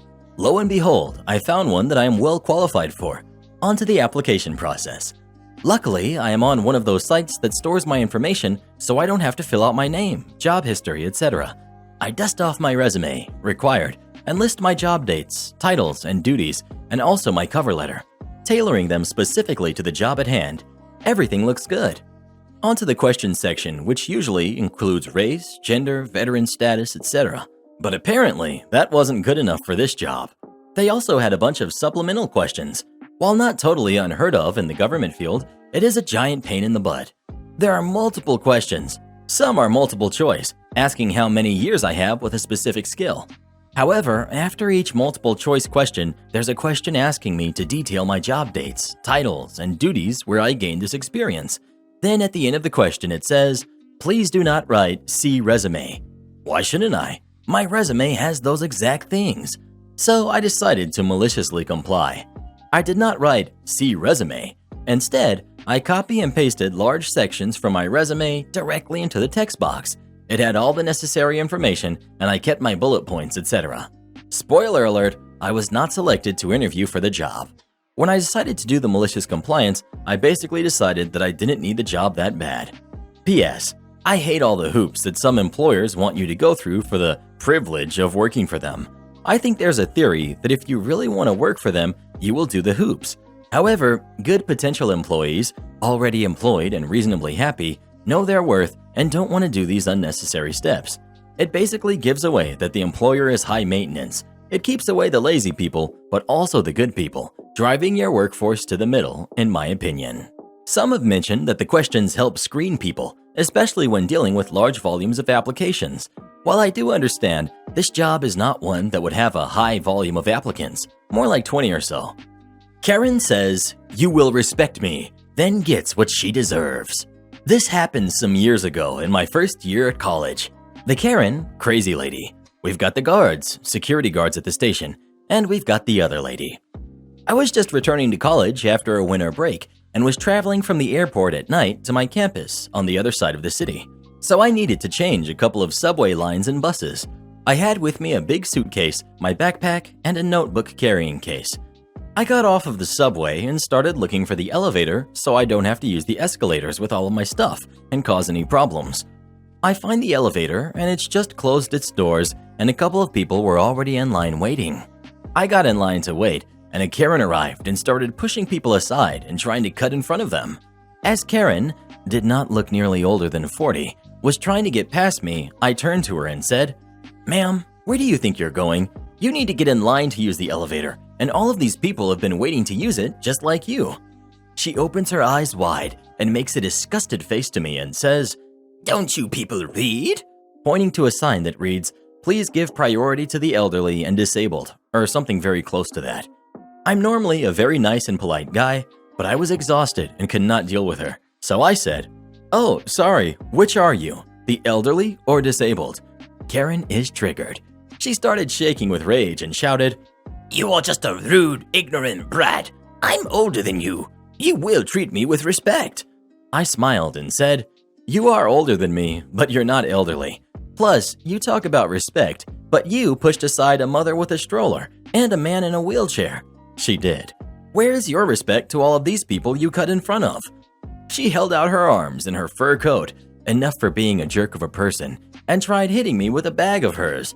I stepped out of her way, and she actually hit the other lady. At that point, other people started vocally supporting me, and apparently someone called the security guard. So the guard came out of nowhere, and people started pointing to Karen, so he asked her to follow him. Karen turned the craziness to 11 and started yelling at everybody, starting with the guard and me. The guard did not lose any time and called backup as he tried to hold her because she tried to run away in her heels. It was actually hilarious. More guards arrived and dragged her since the other lady wanted to press charges. I was asked to follow them as well. We took some other elevator up. The police are called. They talked with everyone and I told them what happened. Other lady also told them what happened. In the end, Karen was taken to the police station with the other lady. I assumed she was charged, but no way for me to know that. Have a nice day/night, people. Am I the jerk for telling my ex-wife she didn't have to make a scene? So my daughter said for her 15th birthday that she wanted to go shopping with both my ex-wife, who's 51 female, and I, 53 male, and pick out a camel coat because she's wanted one for a long time. My current wife, 31 female, and our son, 2 male, happened to be there because my wife wanted to buy stuff in the department store we were going to, but she drove herself and our son there in a different car. A very young saleswoman that seemed new comes out and starts helping my daughter out. My ex-wife is standing pretty far away, and my current wife was nearby looking at some winter coats with our son. My daughter finds a coat that she really likes and asks what I think. I tell her that I like whatever she likes, and at this point she's looking at herself in the mirror. The sales lady then gestures towards my ex-wife and says, "Why don't you go show grandma and see what she thinks?" My ex-wife is within earshot and very visibly stiffens at the remark. My daughter kind of just looks shocked, and her stepmother interjects and says, "Oh no, I'm not her mom. She's the mom." The sales girl was very clearly embarrassed and flustered, and the first thing she does is sputter out to my current wife, "I thought you were a bit too young to have a teenager." And then she turns to my ex-wife and very apologetically says, "I'm sorry, ma'am," and makes her excuses and pretty much backs away from all of us. My ex-wife's face turns red, and when my daughter tried to speak to her, my ex-wife said, "Excuse me for a minute, I'll be right back," and then she rushed out of the store. My daughter ended up not buying anything, and when my ex-wife came back, my daughter said she'd rather go home and have her birthday cake. On the ride back to my ex's place, my ex-wife muttered that she hoped that sales girl was new because she clearly didn't know how to deal with customers.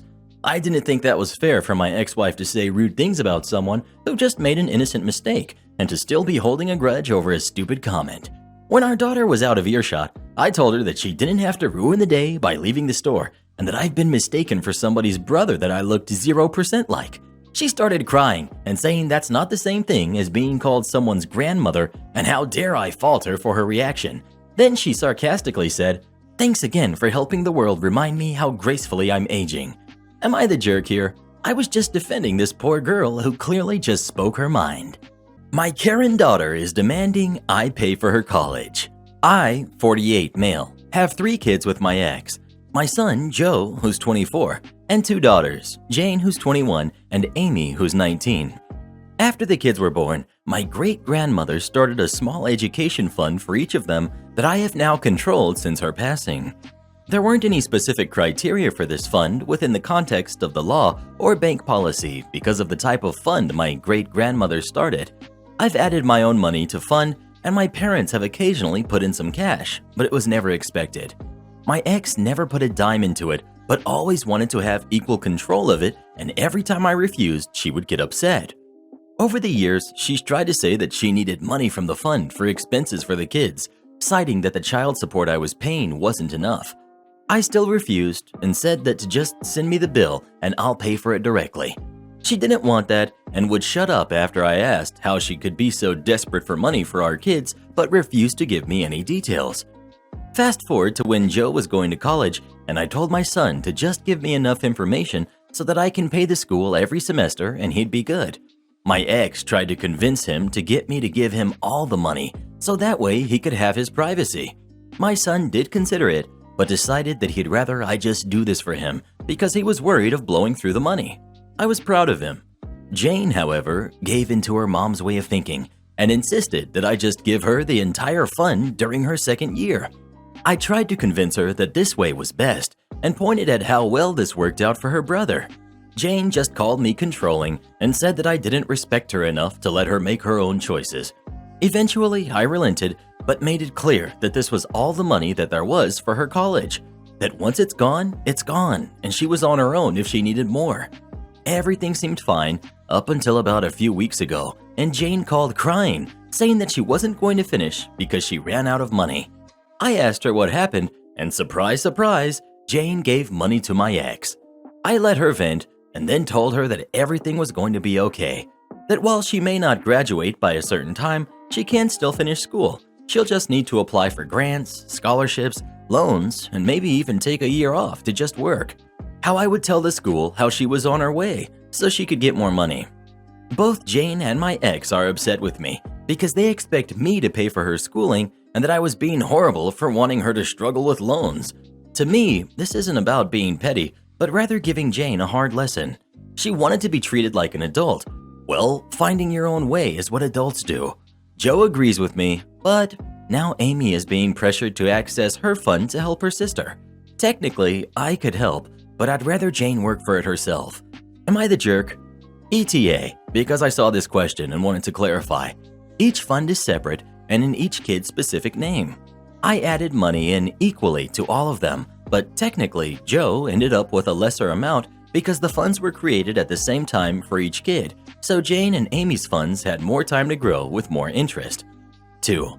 Also, when each of my kids entered high school, I made them authorized users on one of my credit cards that I always paid fully on time to help build up their credit score, so Jane can use that to her advantage. 3.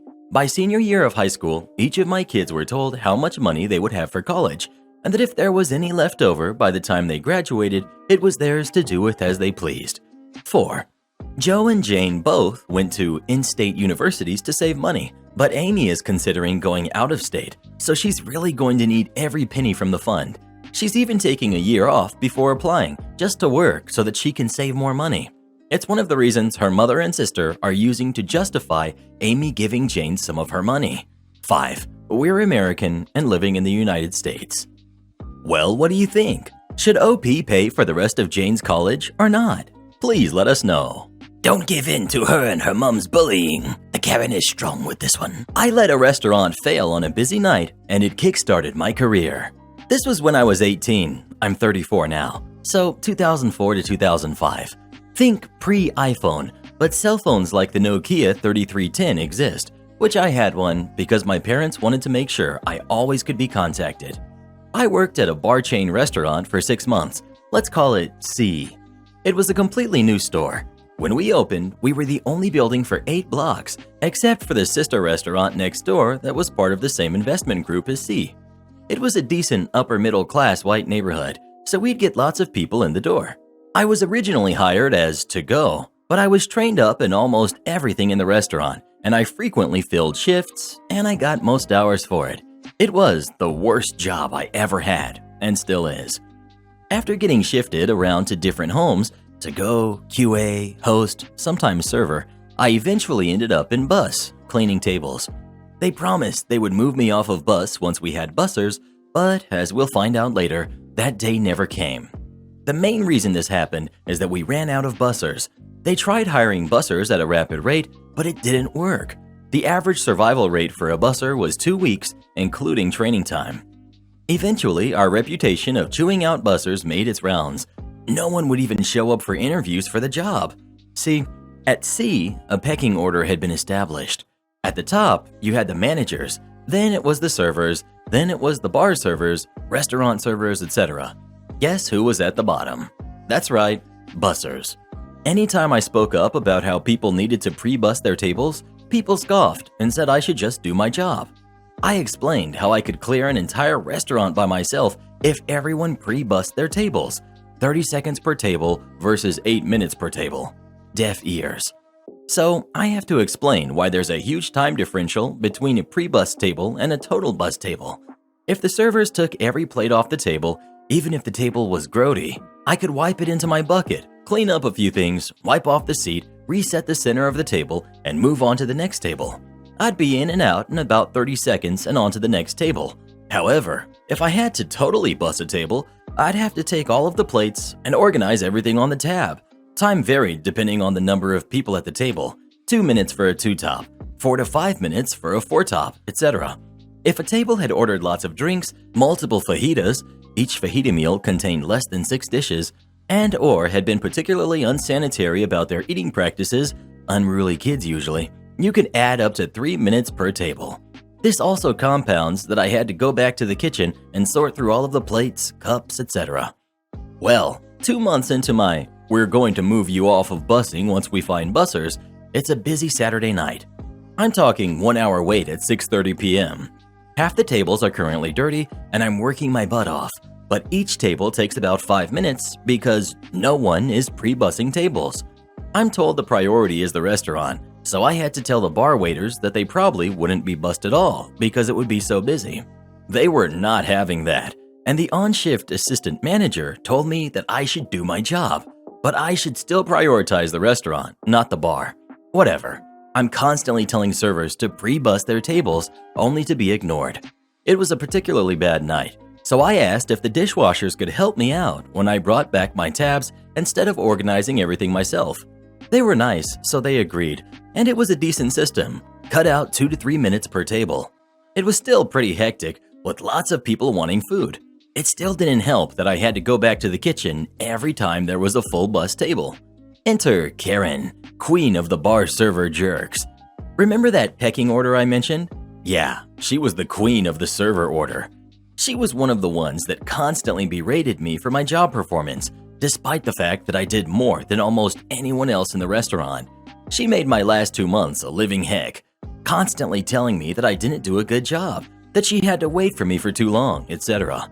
I constantly told the assistant managers and manager about the disrespect I received, and they said I should just man up. She never got a single write-up. One particularly busy Saturday night, Karen was a server in the bar side, which meant she wasn't in the priority. I told her that I couldn't bus her tables unless she pre-bussed them, and only if there weren't restaurant tables I needed to bus. She was constantly telling me I needed to bus her tables and I was lazy, despite the fact that I had lifted over 300 tabs that night. She wasn't the priority. She didn't pre-bus any of her tables, and she was always on the back dock smoking. Once that night, a nice couple saw me working in the table behind them and politely asked if they could talk to their server so they could take their order. They had left them alone for 15 minutes while she was smoking on the back dock and flirting with one of the prep cooks. She scoffed when I interrupted her flirting. "Oh, I'm sorry, Karen. I'm sorry I interrupted your 6th flirting break today so that you can do the thing you were hired to do." About 6:30 p.m. that night, the restaurant got flooded with people. 1 hour waits, and I had to push it to the limit. I was flipping tables, despite absolutely zero of the servers pre-bussing. However, since the restaurant was the priority, I couldn't get to her tables at all. Finally, we got a dip. I could finally get to her 3 tables, and all of them aren't pre-bussed. So I have to do the full bussing for her tables, despite they have been vacant for almost 45 minutes. After the first table, she follows me back to the second table and tells me I need to hurry and I'm garbage at my job and I'm making her lose money. I tell her to leave me alone and don't reprimand me in the front of the house. It was embarrassing, with bar patrons looking over their shoulder, and I could see they honestly felt sorry for me. I was at the lowest point in my life at this time. I honestly felt like I was the worst human being in the world. Once she left, I stopped bussing for a second and sat down at a table for a second. I looked at the dirty half-full tab and I got up. The table wasn't finished and I left my dirty tab on the seat. I went to the back and to go. It wasn't active, and this was before widespread internet. We got maybe 15 orders per night, so the managers had relegated to-go duties to the QA that serviced the rest of the restaurant. It was easily accessible for them, but it was also vacant at that point in time. Call-in to-go was a relatively new and novel concept. I put down my headset, turned it off, pulled out a to-go pad, and wrote a full note, noting how this restaurant is going to go down the toilet unless the managers get courage and reprimand the staff for treating bussers like crap. I then left without telling anyone. I was called on my cell phone about 5 minutes into my drive home, and the assistant manager told me, "OP, you still have a shift." My response was, "No, I don't. I quit." Their response, "OP, you still have a shift." Again, my response is, "No, I don't need to be disrespected like I have. I quit." She had the gall to repeat herself, "OP, you still have a shift." I hung up and turned off my phone. It turned out that I left just in time for the dinner rush. Saturdays, we closed at midnight, so for those last 4 hours, it was heck in a handbasket. I was told that the assistant manager prevented anyone from going home until 2 a.m. because the restaurant was basically a trash basket by the end. Wait times at 10 p.m. were capped because they were well over 2 hours. Host told me later on that she had to turn away 40 families that night because everything went to heck. Some people just left while waiting for a table. Others were getting misplaced. This information made it up to corporate, and they had to call in a fixer team to figure out what happened. They wanted to call me, but I wasn't going to talk to them. There was some restructuring in the business. The manager got shifted to another position in the company. The assistant manager that called on staff was let go. Karen rode up, relegated to the crappy shifts, and eventually left. I didn't return for 2 months, but not as an employee, but a customer. I was told all this by one of the remaining assistant managers, the one that actually treated me like a human being, and he gave me all of my tip shares, which was nice. The next best part of this, the day after I left C, my best friend found an ad that a huge game maker was looking for QAs. We applied that day, and the following week I got interviewed and hired on the spot. He didn't make it. It was the beginning of my programming career. I advanced through that job, got over to automation programming, then got hired on at other companies. Now, I'm a senior programmer for a sheriff's office with 14 years of programming experience. Have you ever had coworkers treat you like crap? If so, what did you do about it? Please let us know. I've got a co-host who does, and his head looks like a balloon. A guest broke me and made me act in a way I never thought I would. This one particular guest had been on a warpath from the moment he checked in, getting upset about every minor thing, yelling at my coworkers for seemingly no reason, just being a generally unpleasant person who took every chance he found to get unreasonably angry at someone, while his wife simultaneously apologized for his behavior. Usually, I have a pretty high tolerance for this kind of crap, but when he began insulting me personally, I snapped. Cue this interaction. He had come to the desk just to go on a tirade about the public hand sanitizer dispenser being empty, a very minor issue that could have been resolved immediately had he not come to the desk guns blazing. It's really hard for me to handle situations where I'm being yelled at because that shows such a lack of respect. So I may not have handled it exactly like I should have, but initially I still had my generic customer service voice enabled and was letting him crap all over me while trying to de-escalate the situation. I'm not entirely sure what I said to prompt him to attack me personally, but his final words were, "Man, you are dumber than crap," right before storming out the lobby. I called after him and said, "You don't get to come in here and insult me," which he promptly ignored. I was hoping that would be the last I saw of him, but alas, it wasn't. About an hour later, I get a call from him in the room. He said, "This TV does not work. Get your butt up here and fix it." And this is when I snapped. I went completely off the rails, and it was the most fun I've had in years at this job. This was our brief conversation. Me, in an exceptionally condescending tone. "Oh, I'm terribly sorry. I believe, according to you, I'm too dumb to do my job properly. I'm afraid I won't be able to fix your TV as it's too challenging of a task for me. But I'll have someone much more qualified than myself come look at it for you tomorrow." Jerk guessed, after a few seconds of dead silence as his brain was processing what he had just heard. "Boy, you're going to regret being smart with me. Come fix this darn TV, now!" Me. "Sorry, but I wouldn't dare inconvenience you any further. I'd hate to waste your time by fiddling with something we both know I won't be able to fix." Angry guest. "So, I'm spending the night with no TV then?" Me. "Seeing as a qualified technician won't be in until tomorrow, it appears so." Angry guest. "Forget this place." He slams the phone down. I let out a little chuckle to myself and prepared for the inevitable. I fully expected him to come back to the desk and give me what's for me, but I never saw him. After he checked out, he surprisingly didn't say anything to anyone about how I had acted, but I sure as heck told everyone how pleased I was with my response. And when talking about it, every single coworker of mine told me they also had a negative interaction with him, all having to do with him being irate right after the jump and yelling his little head off for no reason. I have absolutely had it working in hotels. I'm waiting to hear back with a job offer outside of the hospitality field, making twice as much as I do now, and I am meticulously counting down the days to when I finally get to walk out these godforsaken doors and never look back.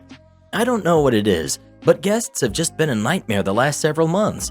That, on top of us being severely understaffed, has made my job a living heck, and I don't even get paid well for it. P.S. Save yourself the "you shouldn't have done this" or "you were in the wrong for not de-escalating the situation" comments. I know all this. Thinking back, I'm shocked I let myself get so carried away. I just don't care anymore.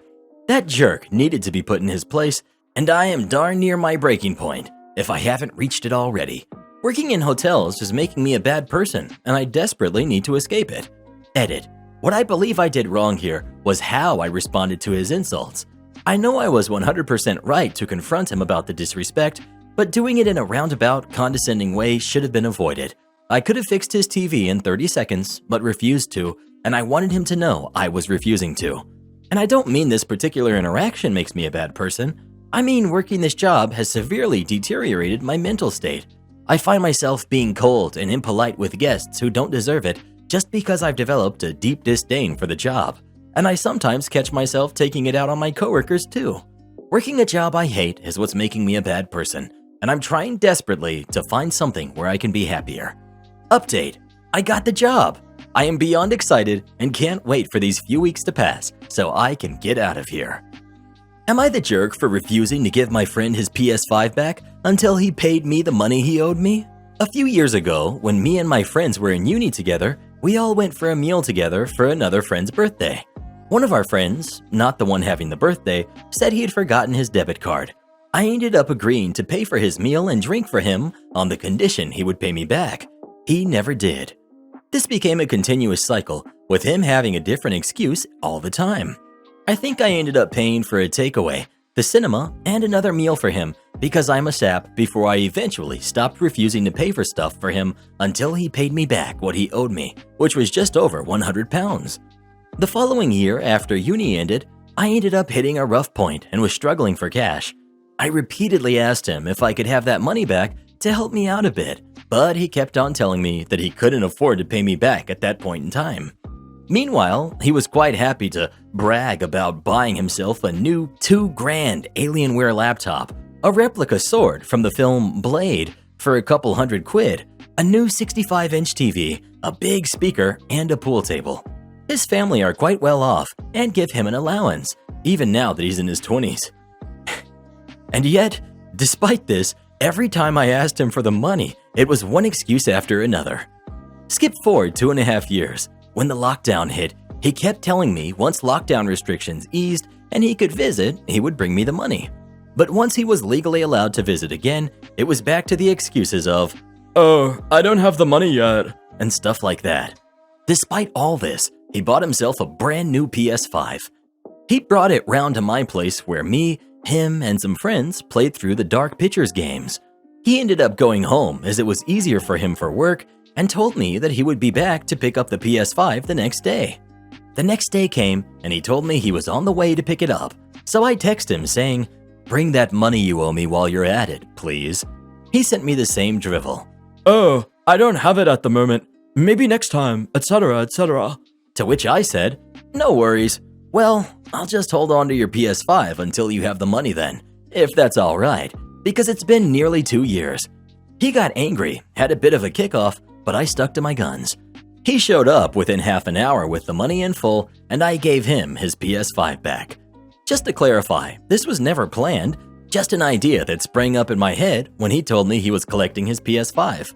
I told a few of the guys at work about it, and they basically said that keeping his PS5 over about £100 was dramatic on my part, and that I was the jerk in this situation. I still think what I did and said was pretty fair. I always intended to give him the PS5 back, just when I had my money. I wanted the input of the good people of Reddit. Thanks, guys. Well, what do you think? Is OP the jerk, or is his friend? Please let us know. This is one good reason why you don't let anybody borrow money. I don't work here, but I wish I did. About 20 minutes ago, I'm in Sephora. I had gotten an email with a discount code, and I figured I'd treat myself to some new makeup for being an adult and getting my shot, as well as replacing the rotors on my car. So I'm browsing the eyeshadow, looking for a palette I want but don't already have. I'm wearing a tie-dye tank top, tie-dye bandana in my hair, and a pair of paint-stained jeans from when I helped paint my dad's fence a few days ago. So unless there's some sort of casual Wednesday I'm unaware of, I certainly don't look like an employee. Due to everything going on, you can't test the makeup like normal. This isn't a problem for me. I know what brands I like and work well for me. But apparently, some lady had a huge problem with this because the next thing I know, there's a tap on my shoulder. So I turn around. I'm face to face with what I can best describe as Mimi from The Drew Carey Show 2.0. Her face had so much makeup caked onto it, I could see where she applied different shade concealers very clearly, almost like lines on her face. Her eyes were more done up than a fashion model during Fashion Week, but were smeared like she had just finished a 4-hour crying session. I want to try that one, as she pointed at a colorful palette. I bet you do. What's that supposed to mean? She said with a sneer. It looks like your eyeshadow could use a touch-up, I replied with a shrug. How dare you insult me? I'll have your job. She even kind of stomped as she said this, like an angry rhinoceros. Good luck with that. But if this is how you treat employees, I'm glad you got me instead. They don't get paid enough to put up with your BS. For whatever reason, she's still not convinced that I don't work there, and she stomps off to find a manager, still shrieking about disrespect and how she's never and blah blah. I figure the manager will take it and go back to looking at the pallets. Not so lucky. About a minute later, she comes huffing back, manager in tow, looking like a poor pup who had just been hit. That one! She screams while pointing at me. That's the one who insulted me. And I demand you do something about it right now! She cried, again stomping her feet on the last two syllables. The manager looks at me, looks at Mimi, shakes her head and said, "Ma'am, she clearly doesn't work here. She's a customer just like you. I'm not sure what you want me to do. I'm sorry if she upset you, but unless she put her hands on you or threatened you, there's not much I can do." Realization slowly washed over the woman, and her face went from being red like a cherry, from being angry, to being pink like bubblegum, from being embarrassed. She stuttered out half an apology, "Oh, I'm so... yeah." Then said to the manager, "Well, I still want to try that pallet." At this point, my mind was made up. There was only one of these pallets left on the floor, and while they might have had more in the back, she was going to wait for it. Without a word, I grabbed the pallet and started walking towards the line. Mimi nearly starts crying at this point. "Did you see that? Can she do that? I wanted that pallet." The manager simply responded, "Ma'am, you asked to sample the pallet, and unfortunately, right now, due to what's going on, I can't let you do that. As I already stated, she is a customer, and if she wants to buy that pallet, she is absolutely allowed. If you're going to keep causing a scene, I'm going to need to ask you to leave." Mimi turned on her heels and went to sulk in the corner of the store. I checked out and have been sitting in my car waiting for her to leave the store so I can go back and return this hideous pallet. Forget her. Update: she finally left the store, no bag in hand. I waited for her to exit the parking lot to ensure she didn't see me going back in. When I walked back in the door, the employee watching the door started cracking up. I asked what had happened with Mimi 2.0. Apparently, she was so irate that I took the last one. She asked to buy the sample. They couldn't let her do that. She then insisted that an employee go check the back and not come out until they looked everywhere for another one. So they sent an employee in the back, red smoke break, to look for nearly 20 minutes. I imagine that the employee had multiple smokes, and after dealing with this lady, I don't blame her. The employee came back and told her that they looked everywhere, but they don't have any more. At this point, Mimi picked up the pallet closest to her and threw it on the ground in protest. The manager told her she would be paying for it and leaving the premises immediately, and if she didn't, they'd be calling the cops. Mimi forked over the money and hustled her ample behind out of the store. At this point, I said, "Man, in that case, I'm glad I waited to see her leave the parking lot before I came to return this," and the employee doubled over with laughter. She thought I was just checking up on the situation. She had no idea I didn't actually want the pallet. Generally, I'm one of the nicest people you'll ever meet, but disrespecting an employee who's just trying to do their job is one surefire way to upset me, and I have no problem standing up for the person who most likely can't or chance losing their job. Thank you to all of our essential workers. Yes, I know makeup isn't essential. This isn't for those people, but thank all of you who work retail of any sort and make our lives possible. A very serious warning about handling cash. There was a post made earlier today about charging customers' purchases to your own personal credit card on cash transactions. Contrary to what Reddit lawyers will tell you, it is fraud. You are costing your employer money through the transaction and the card company when you redeem those points for cash values. You also have no ownership of that cash at all. Just because it's in your possession doesn't mean you have any right to take it upon yourself to pocket it and pay for the customer's meal via your own personal credit card. Misappropriation of funds, embezzlement, is taken very seriously, and ignorance will not save you in a court of law. Why am I telling you this? Frankly, I've had a family member jailed for a similar scheme. She took cash to make business transactions and paid with her own card to earn travel miles to go on vacation. She then deposited the cash into a personal account to pay off the charge. No harm, no foul, right? Nope. They found out and she was arrested, arraigned, and jailed for embezzlement. I've also had to report employees and fire them for doing similar things. Let's understand why this happens. 1. You do not have the right to take any money from your employer and use it as you please. This is considered a misappropriation of funds.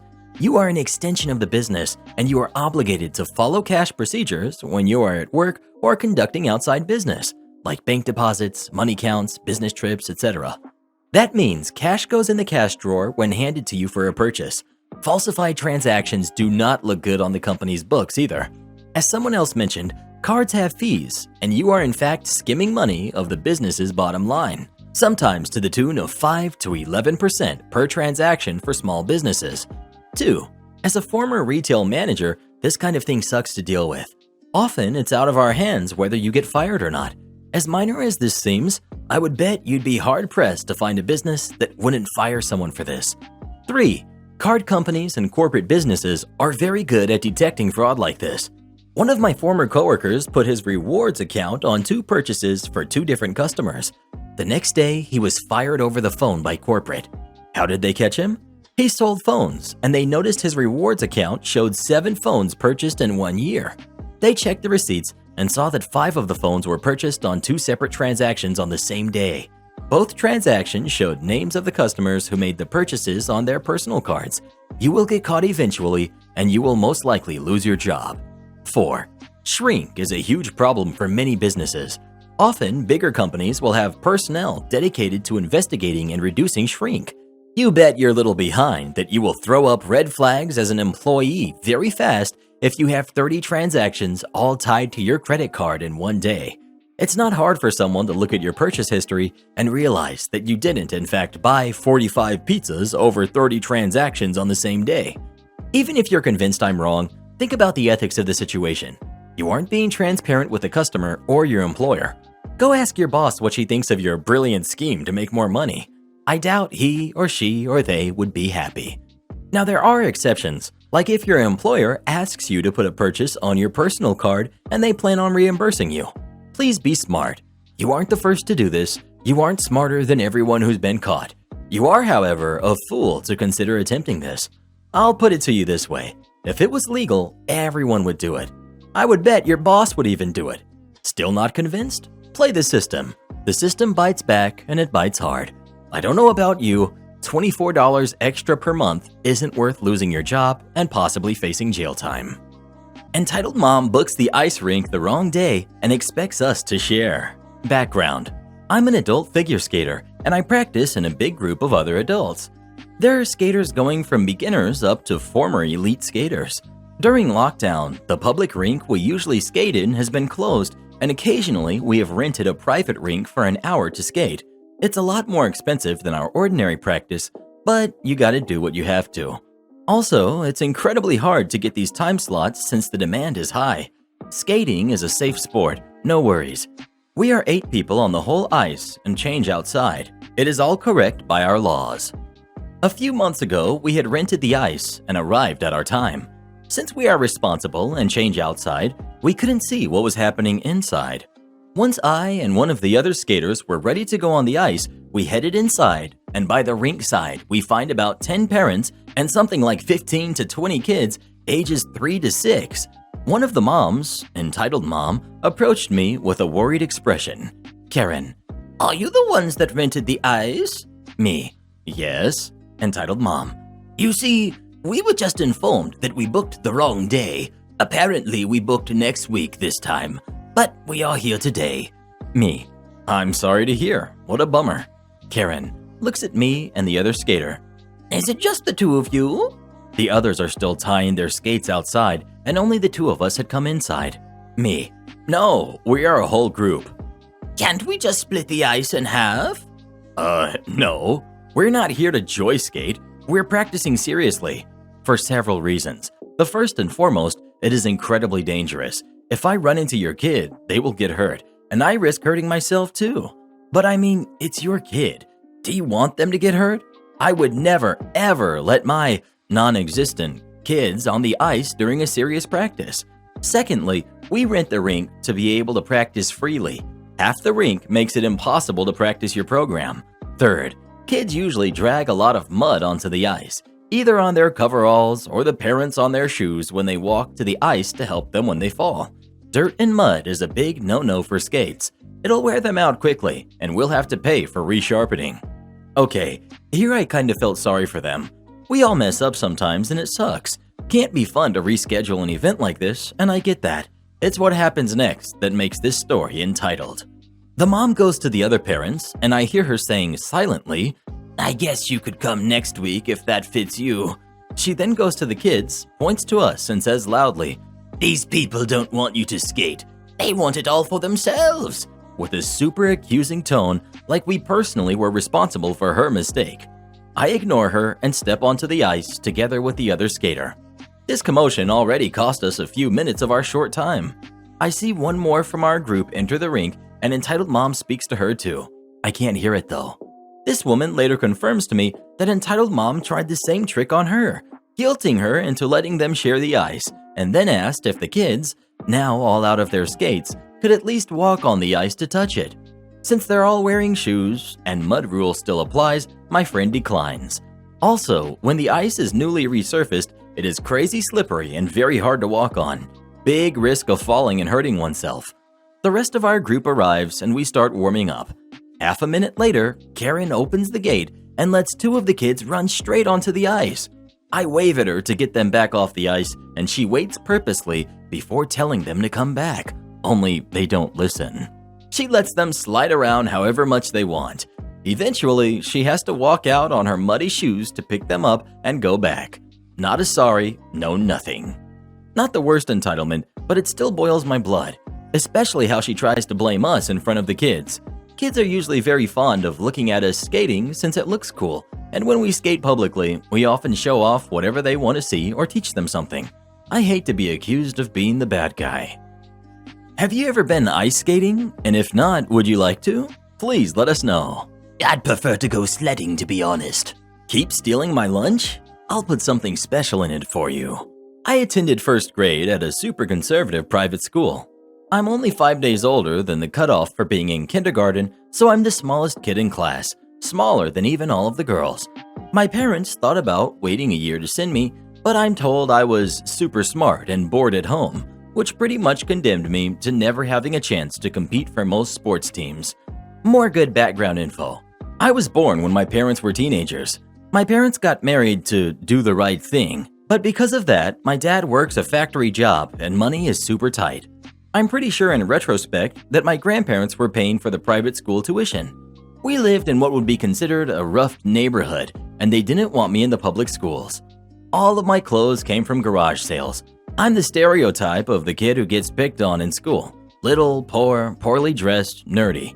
Despite that fact, most of the kids in my class were actually very nice to me. Like any school though, there were a couple of little jerk bullies, even at 6 years old. The ringleader is Charlie. Charlie is big. Charlie is dumb. Charlie picks on me all the time at recess and during lunch. Lunch is in our classroom at our desks, but our normal teacher gets break time and some ancient old lady comes in to supervise. She never notices anything. Charlie has like every transformer ever. I have 2 GoBots. Charlie pushes me down at recess. He teases me relentlessly. He has a toady or two, and they're smart enough to not tease me when teachers are looking. Charlie makes my life sort of miserable. The one time I told on him, I got some BS from the teacher on the playground about turning the other cheek, and the bullying just got worse. A few months into the school year, Charlie starts taking and eating things from my lunch. At this point in time, my favorite food in the entire world is spicy beef sticks, like a Slim Jim. Mom gets them from the little grocery store and butcher up on the corner. I know treats like that are a financial sacrifice for the family, but Mom loves me and puts one in my lunch every day. Charlie learns he likes beef sticks too and starts taking just that out of my lunch. Finally, one day, I tell my mom I don't want beef sticks in my lunch anymore.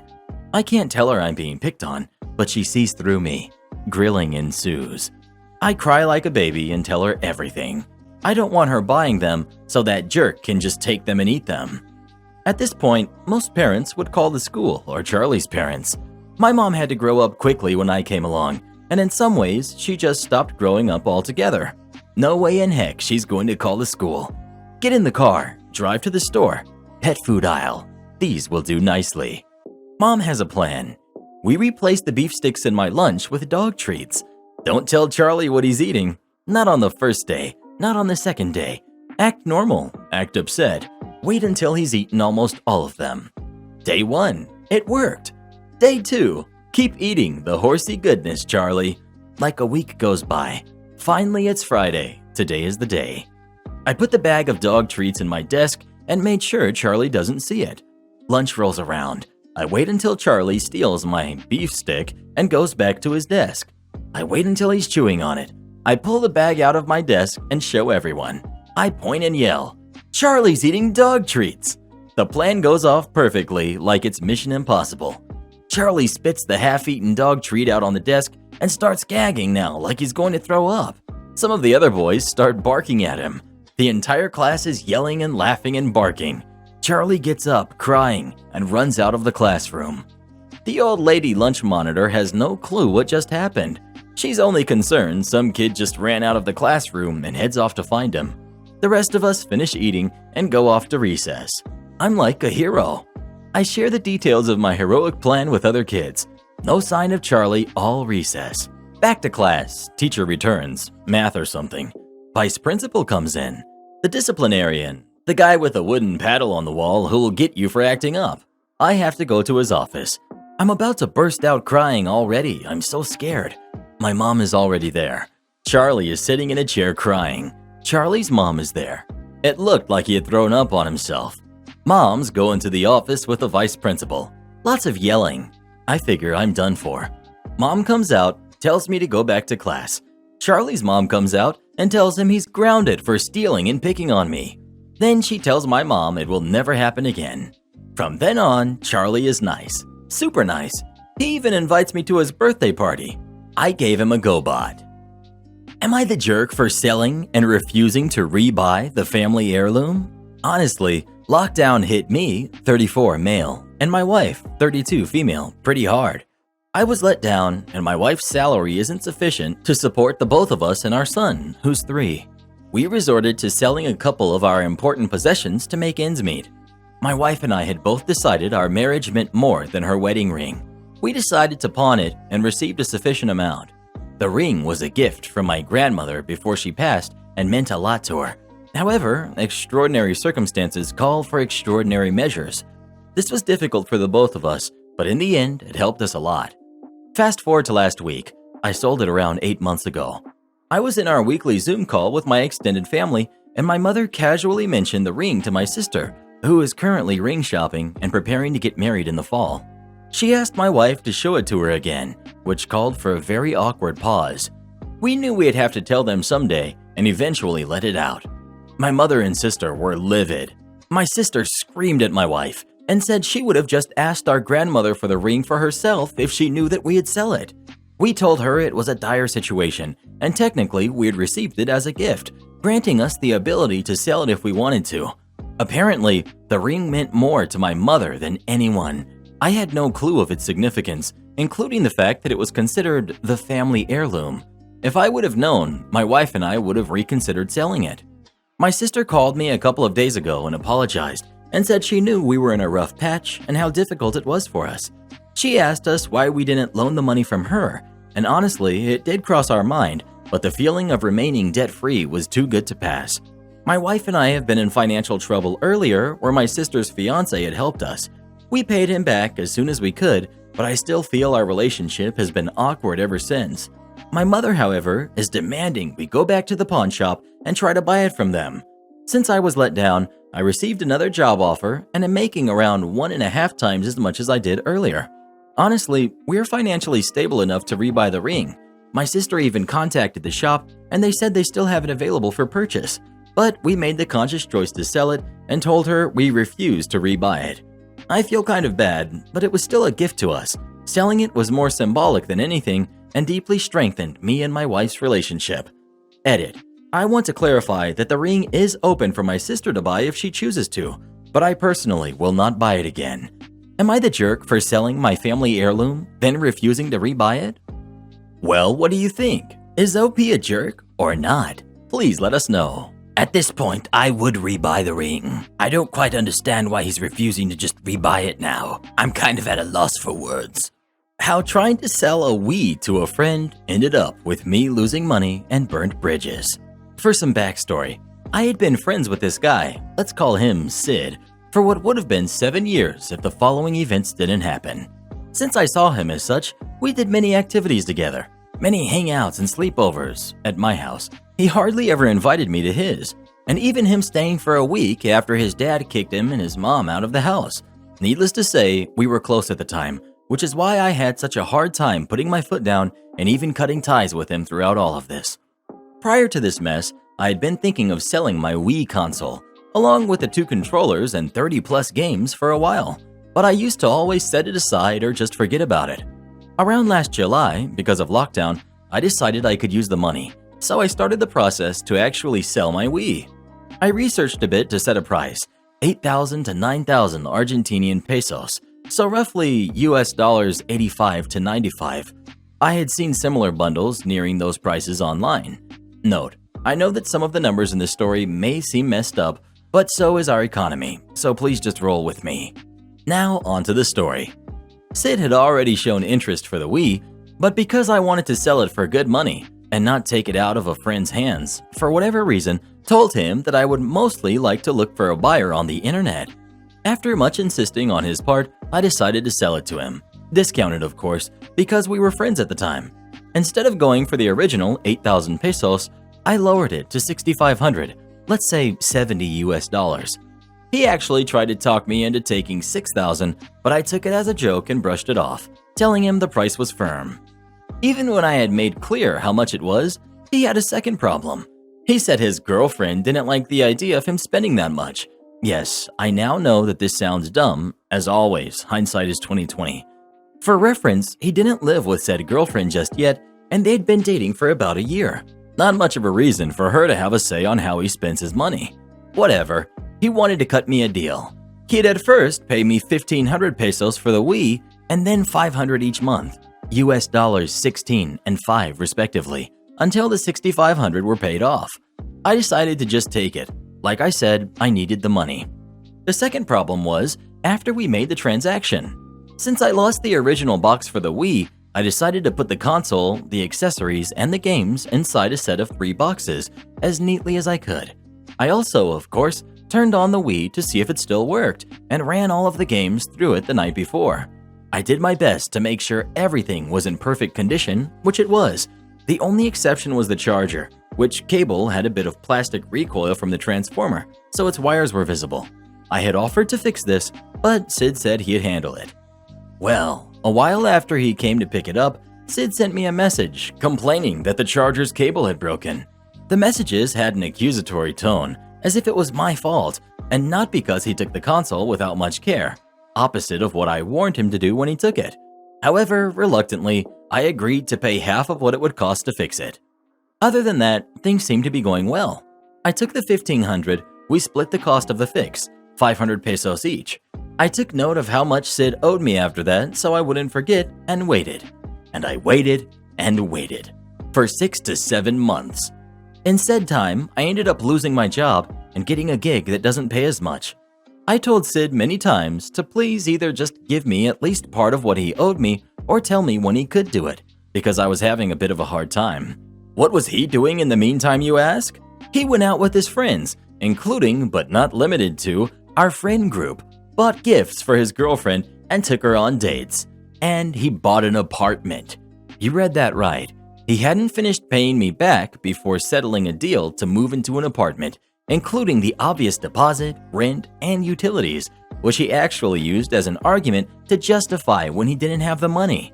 Needless to say, I got annoyed more and more as we approached February, with me not receiving another cent from Sid.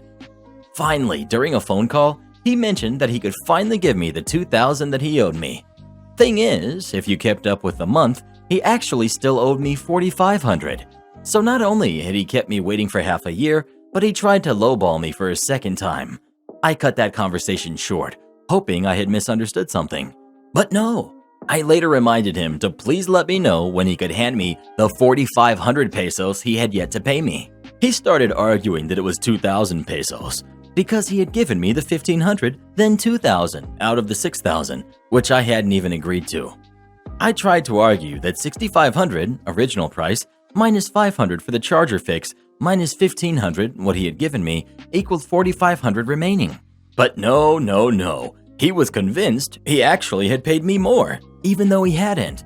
After a short back and forth, he He basically texted me that he was sick of arguing and to go to his house the next day to get the Wii and give back his 1,500 pesos, which he at first said was more. Thing is, I couldn't gather the money unless I managed to sell the console again. So I said that I'd give him the money as soon as I could get it. He either didn't acknowledge that statement or chose to ignore it and just said that he'd give back the console and to hand back the money. I was so frustrated that my mom noticed something was wrong and asked me what had happened. After I told her, she sat me down and helped me realize that Sid was an exploiter. I had been there for him more times than I could count, did many favors, and here he was doing me over. She was pretty mad about it too and asked me if I wanted her to come with me for support the next day, but I said it wasn't necessary. I still had her drive me there because I ended up running late to the time Sid had set for me to come around. Now, here's where I very likely messed up. I went the next day and took the console back, but I didn't have the money. I'll admit that this was because I obviously couldn't get it in such a short notice, but also because I felt it was hypocritical of him to keep me waiting for my money for 6 to 7 months, yet expect me to get it at the drop of a hat. Once I got to his place, Sid nonchalantly gave me the console in a suspiciously small bag. I didn't pay much attention to that detail, since I was tired of this whole ordeal and wanted to get it over with. He demanded the money and got offended when I said I didn't have it. Being almost out of patience, I answered, "Look, you kept me waiting for 6 months for this. Give me at least a couple of days." Then I got in the car and left. Now, while in the car, I decided to actually check the bag Sid had given me more thoroughly. That's when I noticed it. The 30+ games that I had given Sid, all inside of their boxes and paper envelopes that I bought them in, were now 10 CDs tucked in a package. I called Sid, angry, and asked him where the missing games went. He had sold them, each for 10 pesos, not even a tenth of their actual worth, to pay for his half of the cost to fix the charger without telling me. I just blew up and told him that selling the Wii would be much harder now, then demanded he get the games back. His only answer was, "Give me 1,500 pesos and I'll get you the games." Now, all of this was on speakerphone, since I had my phone in one hand and the bag with the Wii in the other. After hearing this, my mom also had enough, grabbed the phone out of my hand, and tore into him as well. I ended up blocking his contact after I saw a text of his that read, "If I give you something, you're supposed to give me the money," which he had sent before the call. I was just tired of this train wreck of a deal and wanted to talk it out after taking some time to clear my head. Thing is, Sid didn't give me any time. He went to the group chat we had with our friends to throw me under the bus, claim how much of a jerk and a scammer I was, and then kick me out of the group. They didn't even know what was going on, so they got quite a surprise. To not make a long story longer, someone else put me back in the chat. We discussed it, and well, some harsh words were thrown around. Sid defended himself, saying he didn't pay me back because he had to fix his apartment and that I should be more sympathetic. The thing is, he decided to get the apartment on his own. I didn't see how I was able to be held liable because he got a place he couldn't afford. He also didn't tell me any of this. He kept me in the dark, waiting for a payment that I never got. In the end, I was willing to negotiate to get the games back in exchange of giving Sid the 1,500. He, however, wanted to cut all ties because there is no friendship here. He didn't want the money back, nor to have anything else to do with me. And honestly, I just accepted this, not because of the Wii issue, but the whole thing helped me look back on more crappy attitudes that he's had, and overall him being a negative person. For instance, he once told me that I had too high of a standard for going girls I found pretty. Me being me. And now I have a Wii with over half of the games missing, which, as I later realized, he had factory reset. Something to note, the Wii was chipped, which means it had a program installed to run games that are not exactly original, but cheaper. This is common practice where I live, and the games usually work fine. Now, because of the reset, said program was gone, which means the games are basically useless. The cost to set it back up is currently 2,800 pesos, 1,300 more than Sid originally gave me. I lost money and games trying to sell this guy my console. As for Sid, I haven't had much news from him since I cut contact. Last I heard, he actually had a fight with another friend from our circle and left 2 group chats we were both involved in. So that's the story of how a failed attempt of selling a console cost me a long-time friendship and made me decide I'll never sell something to a friend again. I'll admit, I was sad because of this outcome at first, but life goes on.